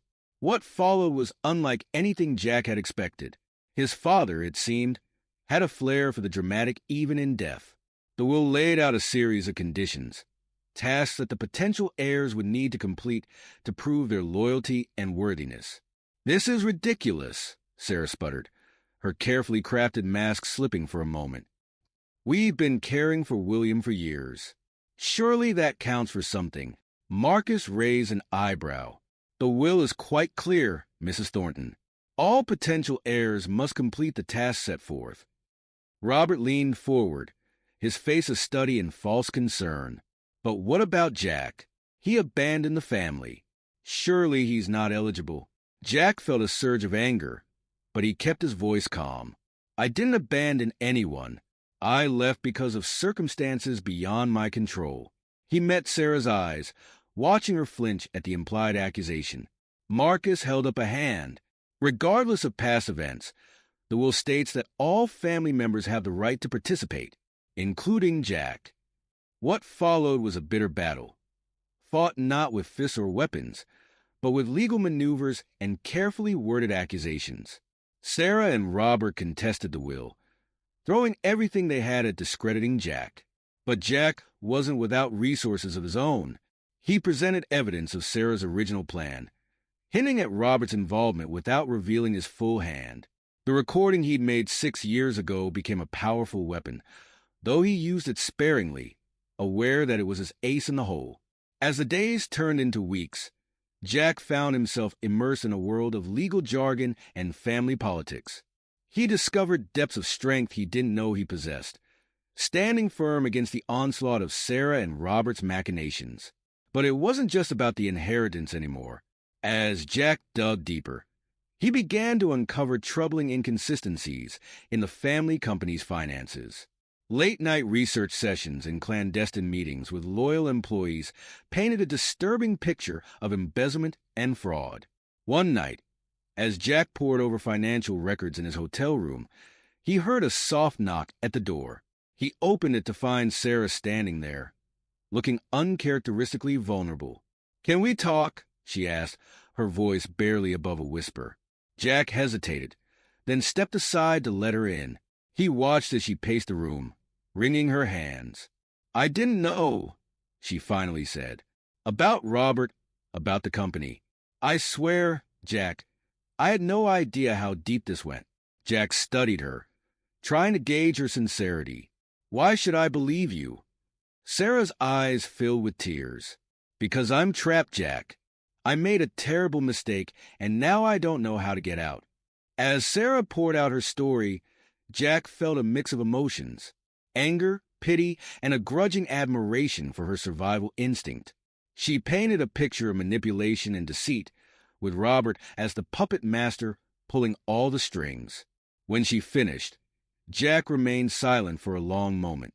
"I can't trust you," he finally said. "But if what you're saying is true, we might be able to help each other." Sarah nodded, wiping her eyes. "What do you need me to do?" "For now, nothing. Act normal. Let Robert think he's still in control. I'll be in touch." As Sarah left, Jack felt a glimmer of hope. He might have just gained an unexpected ally in this fight, but he couldn't let his guard down. Not yet. Not when there was still so much at stake. Jack woke to the sound of his phone buzzing incessantly. Bleary-eyed, he reached for it, squinting at the screen. It was Elena Ramirez, his old principal from Jefferson High. "Jack, have you seen the news?" He sat up, instantly alert. "What news?" "It's all over the local stations. Sarah and Robert, they're saying terrible things about you.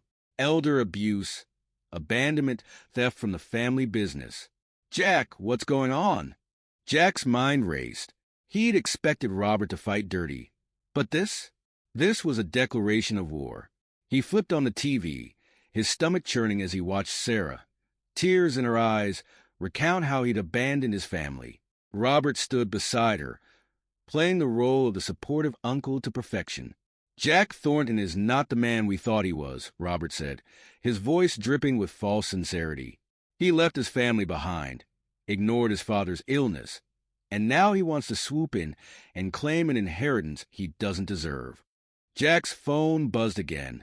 This time, it was a notification from his online course platform. His ratings were plummeting, flooded with one-star reviews and accusations of fraud. "Damn it," he muttered, realizing the scope of Robert's attack. This wasn't just about the inheritance anymore. Robert was trying to destroy everything Jack had built. He needed allies, and fast. He dialed Elena back. "Elena, I need your help. Everything they're saying, it's not true. I can explain, but I need time. There was a pause on the other end of the line. Then, what do you need? Jack felt a surge of gratitude. Can you reach out to my old colleagues? My students? Anyone who knew me before? I need character witnesses. People who can vouch for me. Consider it done, Elena said. And Jack, we've got your back. As he hung up, Jack's mind was already formulating a plan. He couldn't match Robert's media blitz dollar for dollar, but he had something Robert didn't. The truth. He set up a live stream, reaching out to his online students around the world. For hours, he told his story, laying bare the betrayal that had driven him from Cincinnati. He showed evidence of his continued work in education, the lives he'd touched through his online courses. As he spoke, messages of support flooded in. Former students shared stories of how he'd inspired them. Colleagues vouched for his character. Even some of his current online students, scattered across the globe, joined in to defend their teacher. But Robert wasn't done. As Jack's counteroffensive gained traction, his website came under attack. A sophisticated DDoS assault brought down his entire online infrastructure. Jack was at his wit's end when his phone rang again. This time, it was a voice from the past. Jack, it's Mike. Mike Lawson. Remember me? Jack's mind flashed back to summers spent playing baseball, shared confidences, a friendship that had once seemed unbreakable. Mike, yeah, of course. It's been a long time. Listen, I've been seeing what's happening on the news. It doesn't add up. The Jack I knew would never do the things they're saying. I'm a detective now. If you need help getting to the bottom of this, I'm in. Jack felt a weight lift from his shoulders. Mike, you have no idea how much that means. There's a lot I need to tell you. As Jack filled Mike in on the details of the past 6 years, he felt a glimmer of hope. The tide was turning. Robert and Sarah had overplayed their hand, and now the truth was starting to come out. But Jack knew this was just the beginning. The real battle was yet to come. As he ended the call with Mike, he steeled himself for what lay ahead. The inheritance, his reputation, his very future. It was all on the line. But for the first time since he'd returned to Cincinnati, Jack felt ready. He had allies. He had the truth on his side. And he had a score to settle. Let Robert and Sarah bring their worst, he thought. I'm not running anymore. This ends here, one way or another. Jack Thornton sat in his dimly lit hotel room, surrounded by stacks of documents and a laptop screen glowing with financial records. He rubbed his eyes, exhausted but determined. The inheritance battle had taken its toll, but he knew he was close to uncovering something big. A knock at the door startled him. He opened it to find Kate Blackwell, the private investigator he'd hired to dig into Robert's past. Her face was grim, her eyes sharp with purpose. "We need to talk," she said, brushing past him into the room. Jack closed the door, his heart racing. "What did you find?" Kate pulled out a thick file from her bag. "Your uncle's been a busy boy, Jack, and not in a good way." For the next hour, Kate laid out a pattern of behavior that made Jack's stomach churn. Elder abuse, spanning years and multiple victims. Fraud that went beyond the family company, touching businesses across the state. And most disturbing of all, connections to organized crime that hinted at even darker dealings. "Jesus," Jack muttered, leafing through the evidence. "This is worse than I thought." Kate nodded. "Your uncle's made some powerful friends and some dangerous enemies. You need to be careful, Jack. This goes beyond a family squabble now." Jack's mind raced. He needed to act, but he had to be smart about it. One wrong move, and everything could come crashing down. "I need to make a call," he said, reaching for his phone. The number he dialed wasn't one he'd ever used before, but it was one he'd memorized just in case. When a woman's voice answered, Jack took a deep breath. "This is Jack Thornton. I have information about Robert Thornton that the FBI might be interested in." Special Agent Samantha Torres listened intently as Jack laid out what he knew, careful to keep his own involvement anonymous. When he finished, there was a long pause. "Mr. Thornton, if what you're saying is true, we'll need to move quickly. Can you come in to make a formal statement?" Jack agreed, setting up a meeting for the next day.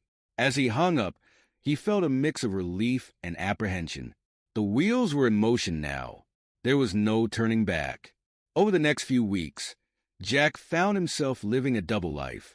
By day, he continued the inheritance battle, presenting a calm facade to Sarah and Robert, but his nights were filled with clandestine meetings with Agent Torres, poring over evidence and building a case against his uncle, to maintain his cover and begin rebuilding his tarnished reputation. Jack started volunteering at a local veteran center. The work was rewarding, giving him a sense of purpose beyond the legal battles and investigations. It was at the center that he ran into Maria Gonzalez, the nurse who had cared for his father. She was there visiting her grandfather, a Korean War vet. "Jack," she said, surprise evident in her voice, "I didn't expect to see you here." He explained about the volunteer work, watching as her face softened with understanding. "That's wonderful," she said. "These men and women, they've been through so much. It's good to see someone caring for them."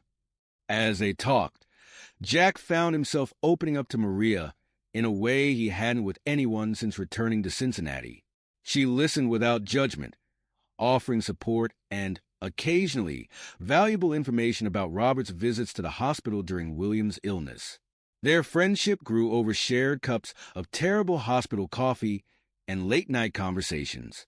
Jack found himself looking forward to their talks, a bright spot in the increasingly tense atmosphere of the inheritance battle. But even as Jack made progress, he could see Robert beginning to unravel. The man's behavior became erratic, his temper shorter. Sarah, caught between the two men, looked increasingly haggard and afraid. The diner was nearly empty, the fluorescent lights casting a harsh glow over the worn Formica tables. Jack sat in a booth near the back, nursing a cup of coffee gone cold. His eyes flicked to the door every few seconds, tension coiling in his gut. When Sarah walked in, he almost didn't recognize her. Gone was the polished, confident woman he'd married. In her place was someone smaller, hunched as if expecting a blow.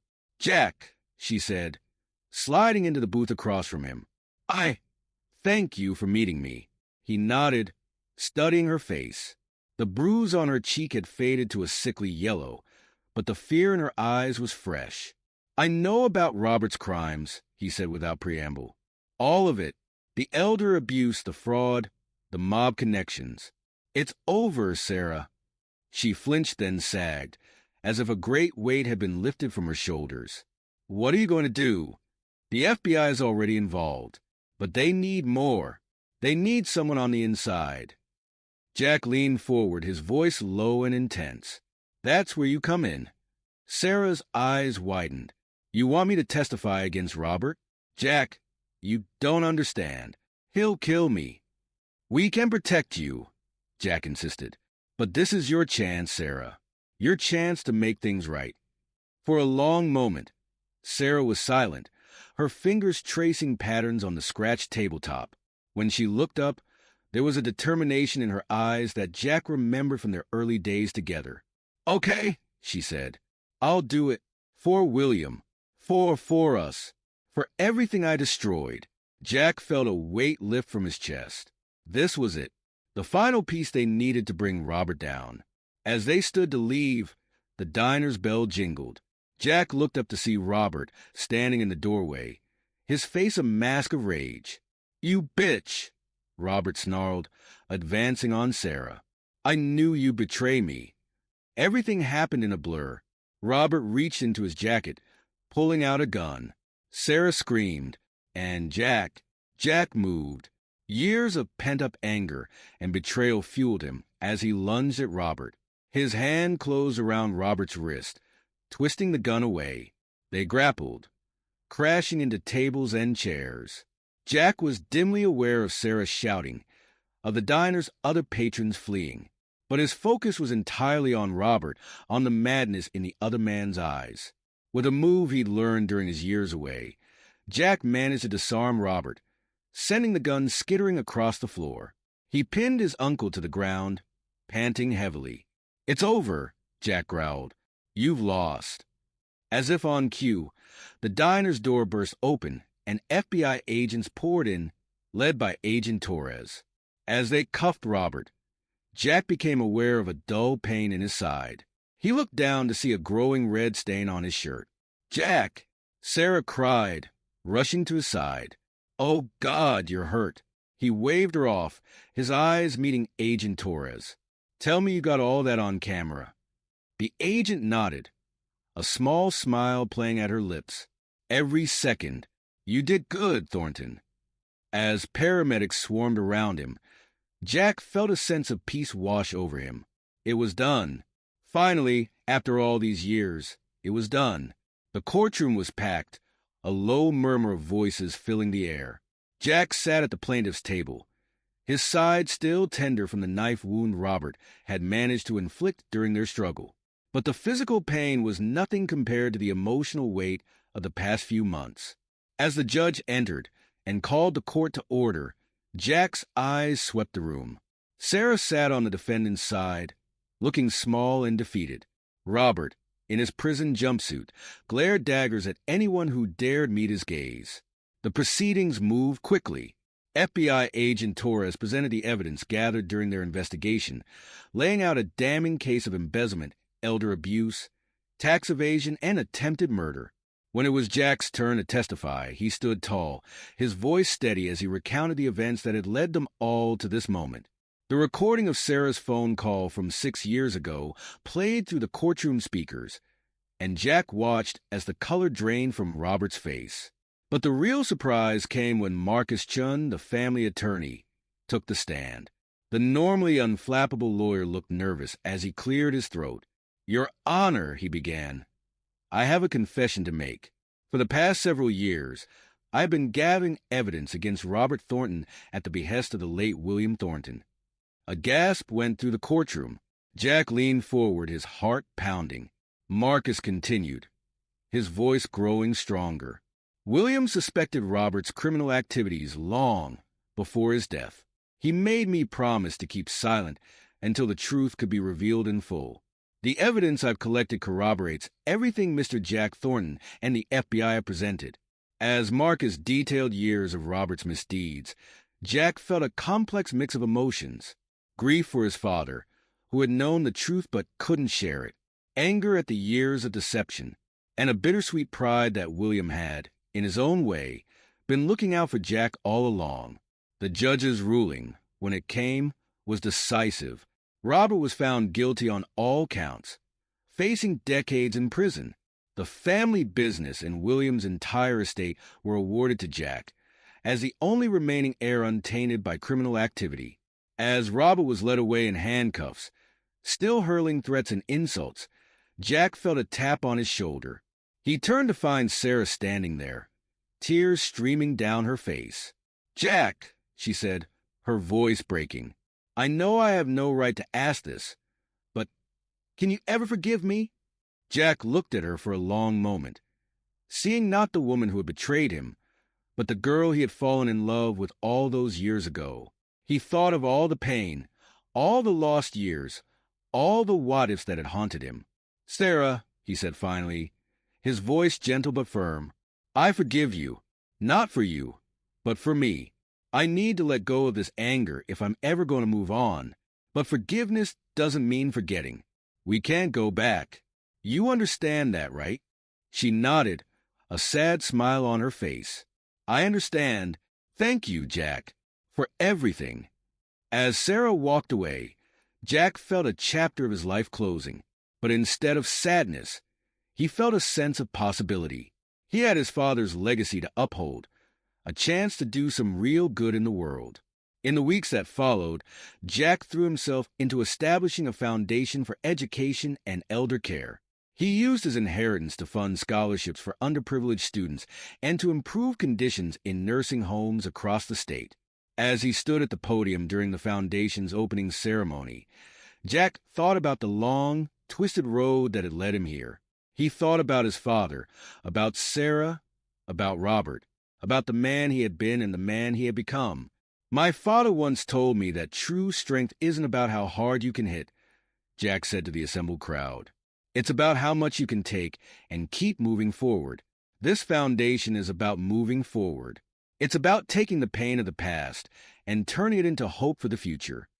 As applause filled the auditorium, Jack felt, for the first time in years, truly at peace. He had faced his demons, righted the wrongs of the past, and found a purpose that gave his life meaning. The story of Jack Thornton, the betrayed husband and prodigal son, was over. But the story of Jack Thornton, the man who turned tragedy into triumph, was just beginning. This is where our story comes to an end. Share your thoughts in the comment section. Thanks for your time. If you enjoy this story, please subscribe to this channel. Click on the video you see on the screen, and I will see you there. Welcome to Lost Relation Chronicles. Before we start today's story, please let us know your location in the comment section and don't forget to like and subscribe. The knock startled me just as I dropped my duffel bag onto the floor, the weight of months at sea pressing down on me like an anchor.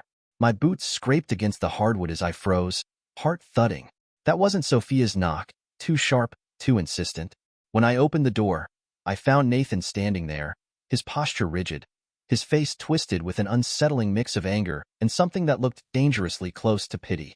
Nathan, my neighbor, the kind of guy who always waved when I passed by, always offered a smile or a polite word. But tonight, his eyes burned with a raw intensity I'd never seen before. "I can't keep this to myself anymore, Ethan," he said, his voice low and clipped. His gaze darted down the street as if checking for prying eyes, his jaw tightening like he was bracing for something. "You've been gone a long time. Too long. You deserve to know what's been happening." A knot formed in my stomach, twisting tighter with every word. "What are you talking about?" I asked, gripping the doorframe so hard my knuckles turned white. Nathan sighed heavily, his frustration spilling out in the way he ran a hand through his hair. He muttered something I couldn't catch, then squared his shoulders and met my eyes with a look that made my blood run cold. "It's Sophia," he said, "your wife. While you've been gone, she's been throwing wild parties almost every weekend. Strangers showing up at all hours, blasting music, littering the sidewalk with broken bottles." He hesitated, his voice dropping to an almost apologetic tone. "But it's not just the parties, Ethan. She's been bringing men over. Different men. I've seen them with my own eyes. Sometimes more than one in a single night." I stared at him, waiting for some hint that he was exaggerating, or that this was all some kind of sick joke. But Nathan wasn't joking. His hands clenched into fists at his sides, trembling with the weight of whatever else he was holding back. "The worst part," he continued, his voice cracking slightly, "is the kids. Your kids, Ethan. They've been in the middle of it all. I've seen them wandering around during those parties, barefoot, scared, like they don't know where to go or what to do." My mouth went dry, my throat tightening as if the air had turned to sand. "Nathan, if this is some kind of sick joke," I started, but he cut me off, his voice sharp and unwavering. "It's not," he said, shoving his phone into my hands. "Here, see for yourself." I hesitated, dread pooling in my stomach, but my fingers moved on their own, tilting the screen toward me. I didn't want to look. Part of me hoped he was lying or mistaken, but the moment my eyes met the grainy video, any denial I clung to crumbled. It was my living room, no mistaking it. The faded blue couch, the picture frames on the wall, the toy box shoved into the corner. And there she was, Sophia, lounging on the couch like she didn't have a care in the world. A man sat next to her, his arms slung casually over her shoulders. Her head was thrown back in laughter, her smile carefree and unfamiliar, like a stranger had stolen her face. Around them, the room was packed with people, drinking, dancing, shouting. The floor was a mess of crushed beer cans, cigarette butts, and torn-up wrappers. My chest tightened when I spotted it. My daughter's pink unicorn toy, lying abandoned beneath the coffee table, half buried in the trash. I couldn't hear the noise in the video, but I didn't need to. The chaos on the screen was suffocating, radiating a toxic energy that crawled under my skin and left me trembling. Nathan's voice broke through my daze, low and rough, brimming with restrained anger. "That's not even the worst of it," he said. "She's been letting the kids fend for themselves while she plays hostess. It's out of control, Ethan. One night, I found your son sitting on my porch, tears streaming down his face. He was shaking, couldn't even get the words out at first. When he finally did, He said he didn't want to go back inside, that he was scared. His hands curled into fists at his sides, his knuckles whitening with the force. I'm sorry to dump this on you the minute you're home, but I couldn't just sit by and watch anymore. You're a good man, Ethan. You don't deserve this. And those kids, he shook his head, his voice breaking. They sure as hell don't either. For a second, it felt like the world tilted. My home, my sanctuary, had turned into something unrecognizable. I looked at Nathan, his face marked with frustration and guilt, and I knew he wasn't lying. Before I could say anything, Nathan leaned in closer, his voice lowering. You need to handle this for yourself, for your kids. But whatever you do, don't let her know I told you. Then he turned and walked away, leaving me standing there, the phone still in my hand. My heartbeat pounded in my ears, a flood of questions rushing through my mind. Who were those men? How long had this been going on? And why the hell hadn't anyone else said anything? I stepped back inside, the door closing with a dull thud. The house felt colder, quieter than it should have. I stood there, staring at the walls, the furniture, the photos of Sophia and the kids smiling back at me from the mantel. It all felt like a lie, didn't it? Every bit of it. I had come home, ready to be a husband, a father, a man proud of his family. Now, all I had was Nathan's words and that gut-wrenching video, both cutting into me like a blade. Upstairs, Sophia's voice rang out, as cheerful and sweet as ever, calling for me. I slipped the phone into my pocket, forcing myself to respond. The game had just begun, and she had no idea the rules were about to change. Nathan's words echoed in my mind as I stood in the hallway, Sophia's cheerful voice still echoing down the stairs. For a moment, I considered storming up there, demanding answers, flipping the house upside down. But something stopped me, a voice telling me to wait, to think. If she was capable of all this under my nose, she'd have lies ready. I needed to see it for myself. I grabbed my jacket and stepped outside, pretending to get some fresh air. The night was thick with a humid silence, almost suffocating. My boots crunched on the gravel driveway as I walked around the side of the house, heart pounding like a war drum. It was strange. I'd lived here for years, but tonight, it felt alien, like stepping into enemy territory. The first thing I noticed was the faint smell of stale beer, lingering in the air like a bad memory, growing stronger as I neared the back patio. I crouched down by the sliding glass door and peered inside. At first glance, the place looked clean, almost too clean, like she'd gone out of her way to hide something. But in the dim light of the kitchen, there it was, a smashed beer bottle in the corner, shards glinting like tiny accusations. I stepped closer, my shadow stretching long and dark across the deck. The faint glow from the living room window illuminated just enough to reveal details I hadn't noticed at first. Through the glass, I caught subtle but damning signs. Faint scuff marks on the hardwood floor, the kind that come from too many careless footsteps shuffling through in a hurry. The trash bin near the corner caught my eye, overflowing with mismatched Solo cups barely concealed beneath a layer of crumpled paper towels. It was an attempt to hide the mess, but not a very good one. Then there was the couch. A throw blanket draped haphazardly across the cushions, as if someone had tried to cover up something. A stain, maybe, or worse, without much care. My stomach churned at the thought. I stepped back from the window, swallowing hard as my eyes adjusted to the darkness of the yard. The dim light from the house spilled faintly onto the grass, enough to highlight something near the tree line. At first, I thought it was just debris, but as I moved closer, the details became clearer. Cigarette butts, dozens of them, scattered across the lawn like breadcrumbs. Sophia didn't smoke. Neither did I. I scanned the area again, my heart thudding in my chest. A glint of glass caught my eye in the bushes. Curious and dreading what I might find, I crouched down and pulled it free. A whiskey bottle, half full, its label gleaming faintly in the moonlight. The brand was high-end, something I never would have bought and Sophia couldn't afford. The realization hit me hard. This wasn't ours. I turned the bottle in my hands, the weight of it grounding me in a moment that felt utterly surreal. These weren't just the remnants of a careless party. They were signs of intrusion, markers left behind by someone who had treated my home as if it were theirs. I straightened up, my eyes scanning the yard with growing unease.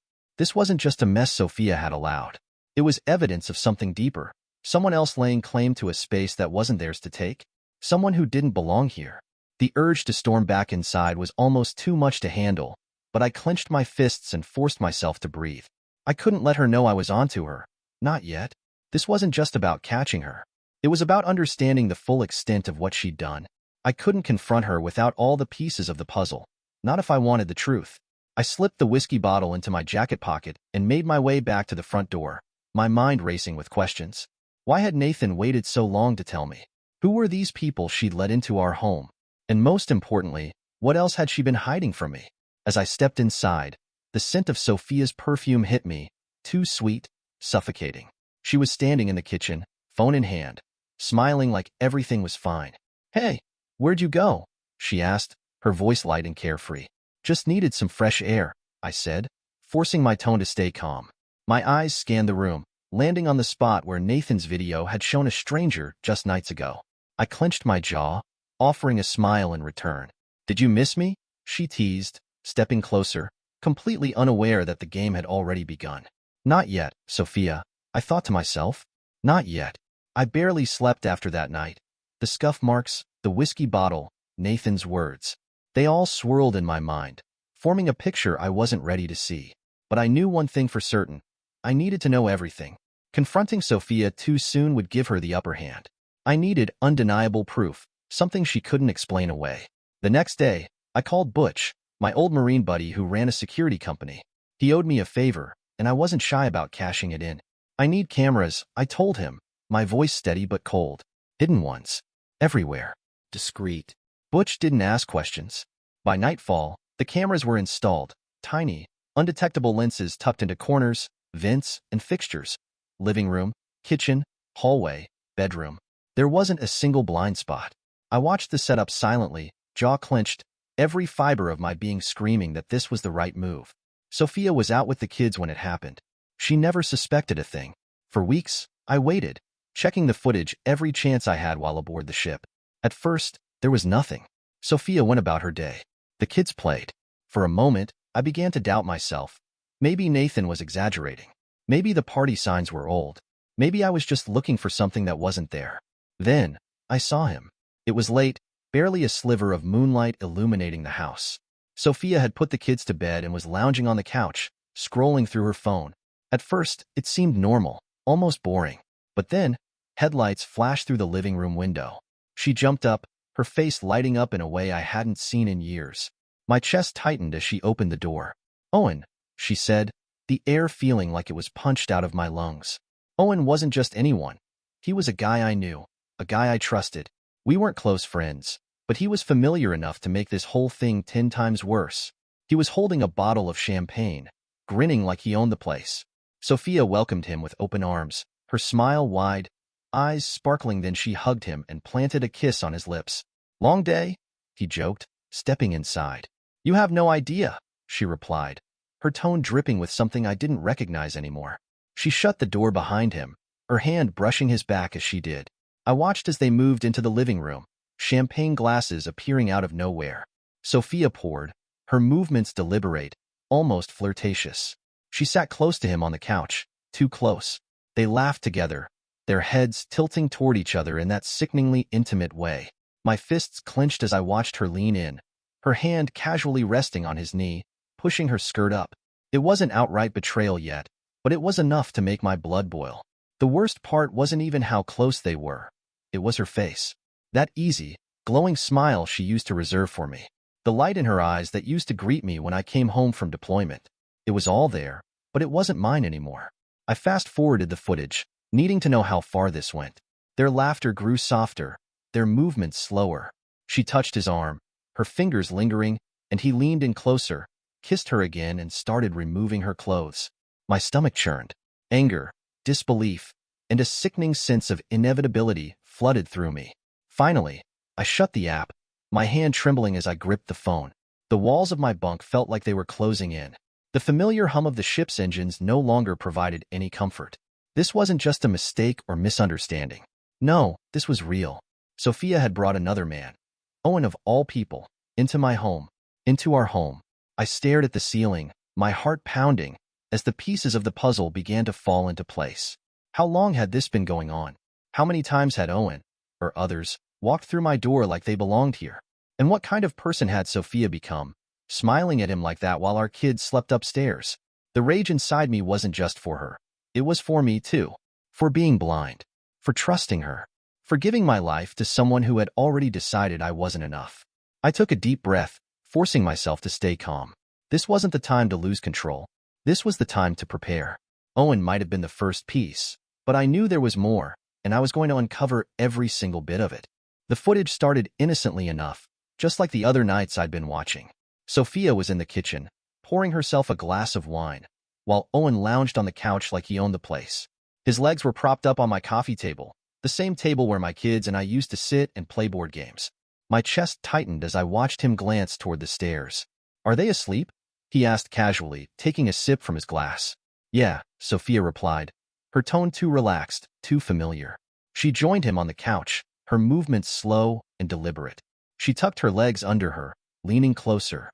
"We've got the whole night," she said, her voice almost sultry.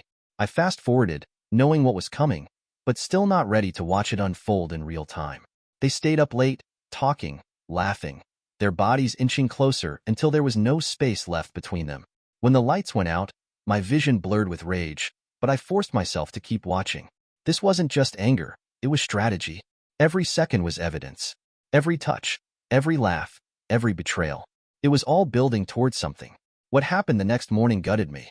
The camera in the hallway caught Owen coming down the stairs, barefoot and shirtless, as casual as if he lived there. My son's bedroom door creaked open, and my two kids came bounding out, their sleepy faces lighting up when they saw him. "Daddy!" my son yelled, running straight for him. Owen crouched down, catching him in his arms with an exaggerated laugh. "Hey, buddy," he said, ruffling his hair like he'd done it 100 times before. My daughter followed, grabbing onto his leg and giggling. "Daddy, look at my doll," she said. I couldn't breathe. I couldn't think. My kids, the same kids who'd made me little drawings saying how much they missed me, calling this man daddy. Sophia appeared behind him, her hair messy from the night before, holding a cup of coffee. She watched the scene unfold with a smirk, as if it was the most natural thing in the world. "Breakfast is almost ready," she said. Leaning against the wall like this was her perfect little family. I wanted to throw my phone across the room. I wanted to scream, to hit something, to do anything but keep watching. But I didn't. I couldn't. Instead, I saved the footage, labeling it with cold, clinical precision. This wasn't just betrayal. It was a rush. Sophia hadn't just cheated on me. She'd let someone else step into my life, into my role as a father. She'd allowed my children to believe, even for a second, that this stranger was their dad. I stared at the screen, my reflection staring back at me in the darkened glass. The rage boiling inside me was almost too much to contain, but I forced it down. Emotions could come later. Right now, I needed to stay clear-headed. I had proof now, proof that went beyond parties and whispers. This was the kind of betrayal you couldn't walk back from, the kind that demanded justice. Closing the app, I leaned back against the cold steel wall of my bunk. My hands were trembling, but my mind was sharp, focused. Sophia didn't know it yet, but she'd made a mistake she wasn't going to recover from. When I walked through the front door, Sophia greeted me with a bright, practiced smile, like nothing had happened. She threw her arms around me, the smell of her perfume clinging too sweetly to the air, masking the rot beneath the surface. My stomach twisted, but I hugged her back, my hands steady despite the storm raging inside me.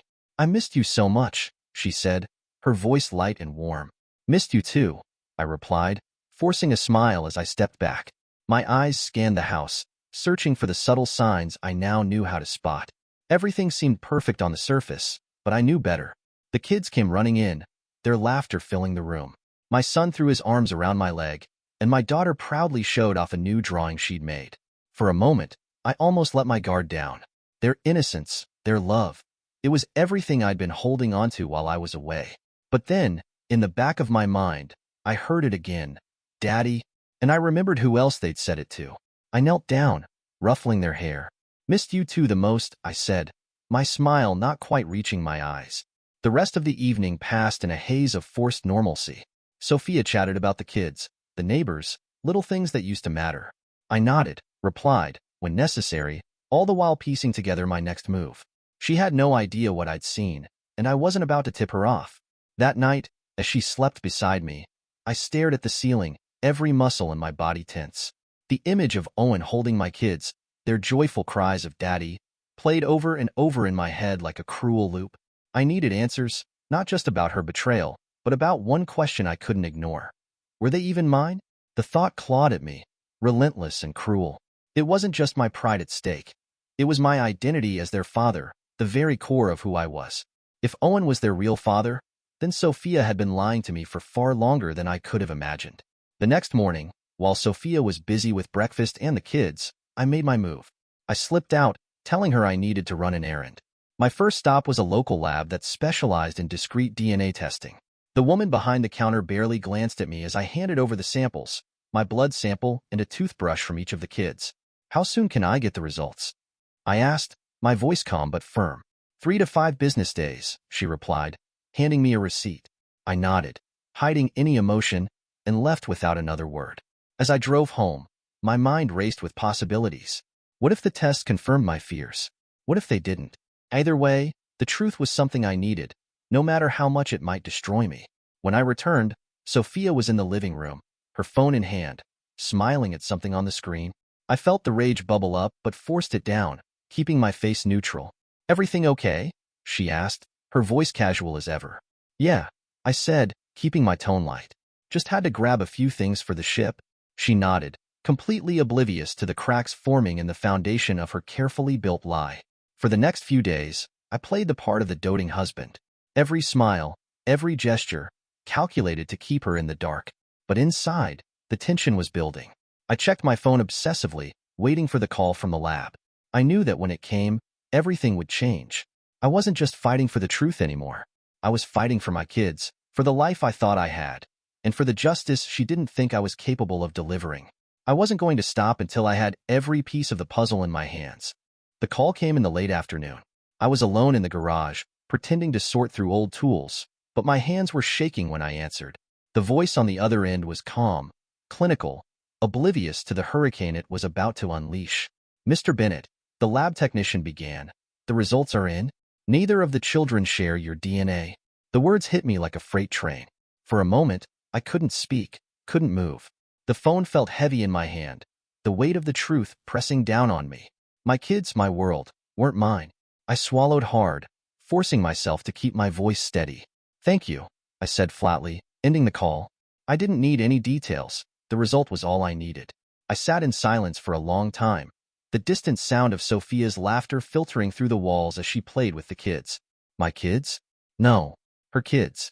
The ones she'd let me believe were mine for years. The ones I'd held, comforted, and sacrificed for. All while she spun this web of lies. By the time dinner arrived, I had buried the storm raging inside me. Sophia had made spaghetti, and the smell of garlic and marinara filled the kitchen. The kids chatted happily about their day, completely unaware of the heavy truth hanging in the air. Sophia, with her usual grace, served the plates as though nothing was amiss, her smile so natural it sickened me. I sat across from her, my eyes locked on hers, watching her laugh at something our son had said. She glanced at me, her smile faltering slightly. "Everything okay, Ethan?" she asked, her tone casual, though there was a trace of unease in it. I leaned back in my chair, not breaking my gaze. "Yeah," I replied, my voice calm but cold. "Tomorrow, I want to talk to you. But for now," I gestured at the food. "Let's enjoy this evening." Her smile vanished entirely, her expression hardening. "What's that supposed to mean?" she asked, her voice sharper than she intended. "Exactly what I said," I replied evenly, not letting her see a hint of my anger. "Tomorrow, we talk. Tonight, we eat." Her hand froze midair, the fork just above her plate. Her eyes darted between mine, searching for answers. But I gave her nothing. No hint, no emotion, just silence. Her breath hitched slightly, and for the first time, I saw a crack in her perfect mask, fear. I interrupted her before she could say anything, my tone final. "Not tonight." She sat back, crossing her arms, her face hardening. "Fine," she snapped, her voice laced with irritation, but I caught the flash of panic in her eyes. She was already starting to unravel, piecing together what I knew and how I knew it. The rest of the dinner was strained. The kids' lively chatter turned awkward and subdued. Sophia barely touched her food, her mind clearly racing. I remained quiet, eating slowly, keeping a close eye on her every move. The game had shifted, and she knew it, though she had no idea how or why. As I cleared the table, I felt her eyes on me, burning with suspicion and anger. But I didn't look back, not yet. "Tomorrow, everything would come crashing down, and I wanted her to feel every second of it. The next morning, the air in the house was thick with tension. Sophia avoided me, moving quickly around the kitchen, sharp and anxious. The kids were still asleep, their laughter and chatter mercifully absent. This conversation wasn't for their ears. I waited until she was sitting at the dining table, coffee cup in hand, her phone glowing in the dim light. She looked up as I walked in, her expression cautious.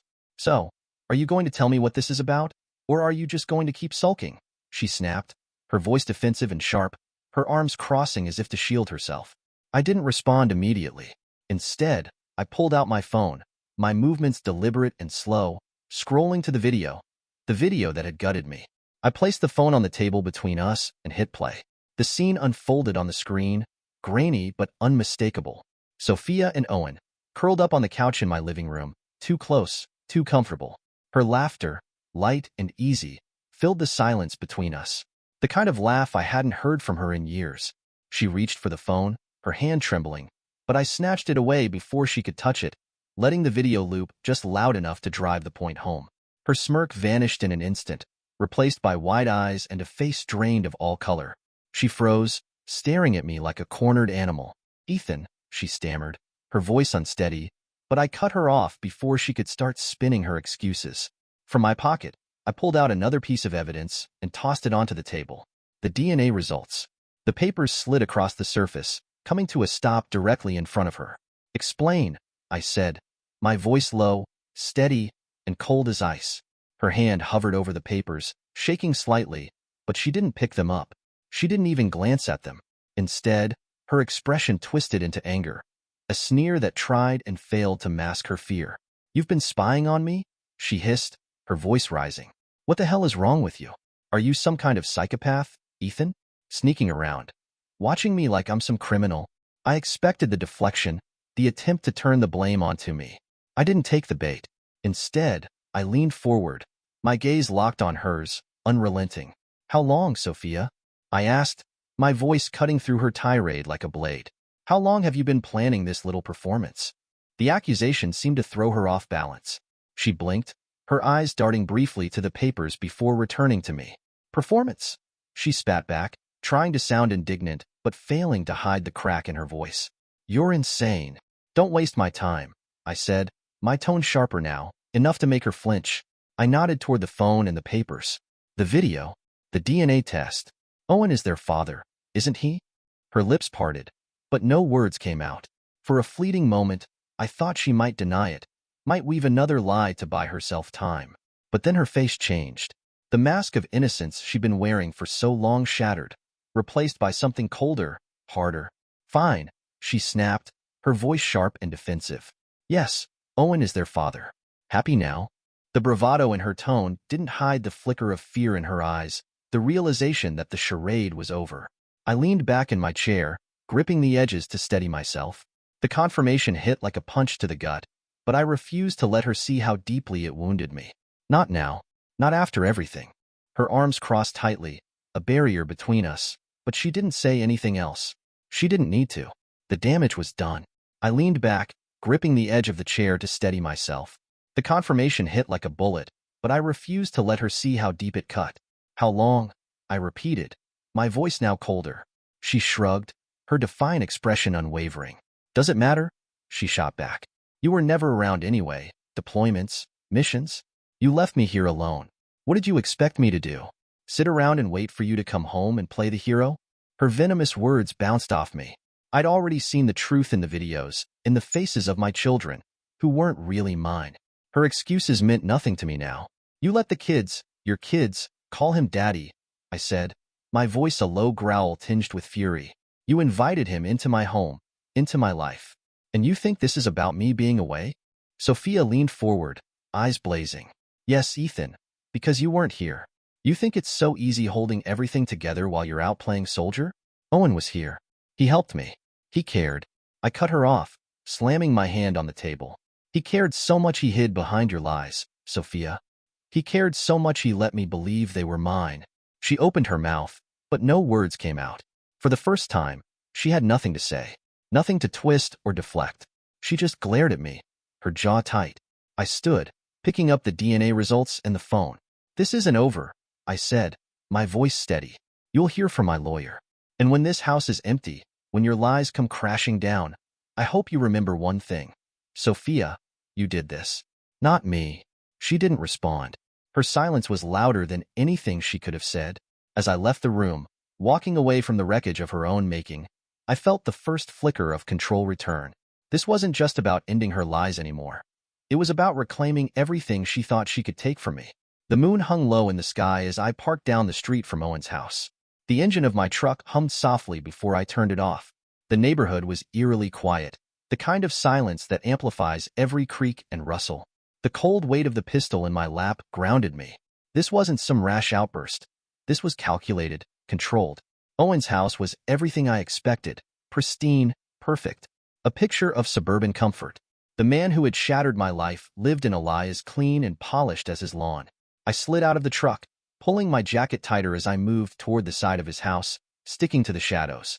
My heart pounded, but my mind was sharp. There was no room for hesitation.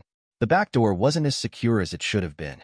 A quick twist of the crowbar, and I was inside, the lock giving way with a faint pop. I slipped through the doorway into a dark kitchen, my steps light, deliberate. The air smelled of leather and cologne, as if Owen wanted to announce his arrogance in every detail of his life. I made my way through the house, scanning for movement. Owen's snores guided me to the bedroom, a low, steady rumble that felt like mockery in the silence. He was sprawled out on the bed, one arm flung over the covers, his face slack and peaceful. He looked so at ease, so comfortable. It ignited something primal in me. I stepped closer, tightening my grip on the pistol. The barrel felt heavier as I raised it, pointing it directly at his temple. I was so close, I could see the faint stubble on his jaw, the rise and fall of his chest. My finger hovered over the trigger. My breath was steady despite the storm inside me. "Wake up," I whispered, my voice cutting through the darkness like a blade. Owen stirred, his eyes fluttering open. For a moment, he looked disoriented. His gaze shifted from the pistol to my face. Then the realization hit him, and his body tensed. His breath caught in his throat. "Ethan," he croaked, his voice shaking. "What the hell are you doing?" "Shut up," I said, pressing the barrel harder against his temple. His entire body froze. His eyes were wide with terror. "You don't get to talk right now," I continued, my voice cold. "You're going to listen, and you're going to make a choice." "A choice?" he stammered, barely above a whisper. Sweat beaded on his forehead. His eyes darted around, searching for a way out. "Yeah, a choice," I replied, my tone steely. "You're going to take full responsibility for those kids. Every single part of it. Their upbringing, their care, everything. You're going to step into the role you've avoided for years, and you're going to do it without dragging me back into your mess." His lips quivered, but he said nothing. "You think you can play games and leave me to clean up your messes? Not anymore. You'll take up the parental rights, absolve me from every obligation, and you'll make sure Sophia handles this without pulling me back in. Because if you don't..." Owen swallowed hard. His throat bobbed as his eyes locked onto mine. "Ethan, man, listen, I'm not here for excuses," I cut him off, my voice sharp and unyielding. "You made your choice, and now you're going to make another one. I'm done cleaning up after your mess. You want to play father? Fine. You take the role, for real this time. Take responsibility for the kids, for Sophia, for everything you've left in ruins. I'm out." Owen's breathing grew erratic, his chest heaving as he stared at me, wide-eyed. What are you saying?" he stammered, his voice cracking. I leaned in closer, my tone dropping to a cold, steady rhythm. "I'm saying you're going to sign over full parental rights to the kids. You'll take them on as your own. I'm done being their father in name while you're off in the shadows. If you don't agree, I'll make sure your life becomes a living hell. You think this is bad?" I motioned subtly toward the pistol at my side. "This is nothing compared to what's coming if you don't step up." Owen's face paled, his hands shaking as they gripped the edge of the bed. "Okay," he whispered, his voice trembling. Then louder, more desperate. "Okay, I'll do it. I'll sign whatever you want. I'll take care of them. Just don't do anything rash, man. I swear, I'll do it." I straightened, watching him crumble before me. A weak, hollow man who had no choice but to submit. "Good," I said coldly, "because if I ever hear about you shirking your duties, if you come near me or try to twist this around, I'll make you regret it." I tucked the gun away and stepped back, watching as Owen sagged against the bed, his body trembling with fear. For the first time, I saw him for what he truly was, a coward, spineless and broken.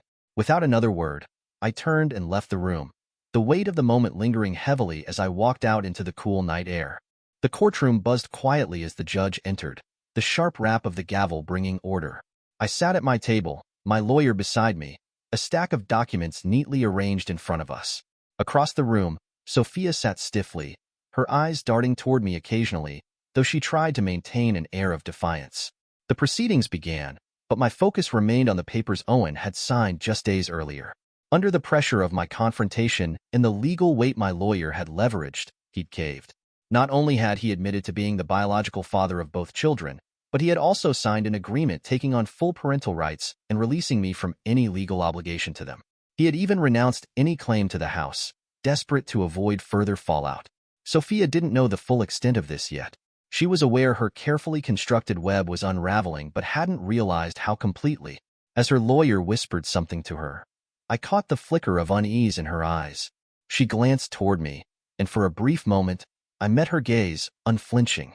My client, Ethan Bennett, my lawyer began with calm authority, has provided ample evidence showing the respondent's pattern of behavior: infidelity, manipulation, and reckless endangerment of the children's emotional well-being. Furthermore, we present signed documents from Mr. Owen Grant acknowledging his paternity and absolving Mr. Bennett of any financial or parental obligations concerning the children. A murmur rippled through the courtroom as the papers were passed around. Sophia's head snapped toward her lawyer, her face draining of color. She leaned in and whispered frantically, but her lawyer's stiff response made it clear there was no way out. The judge skimmed the documents, nodding slowly. "These appear to be in order," the judge said, her voice firm and impartial. "Do you have anything to counter this, Miss Bennett?" Sophia shot to her feet, her voice high-pitched and panicked. "Your Honor, this is a setup. He's been spying on me, digging into my personal life like some obsessed lunatic. He's trying to ruin me because I made mistakes." My lawyer responded smoothly, "Your Honor, the respondent's mistakes include hosting multiple men in her home while her husband was deployed, deceiving him into believing he was the father of 2 children, and using the family home for activities detrimental to the children's well-being. These are not mere mistakes. They are deliberate acts of betrayal and neglect."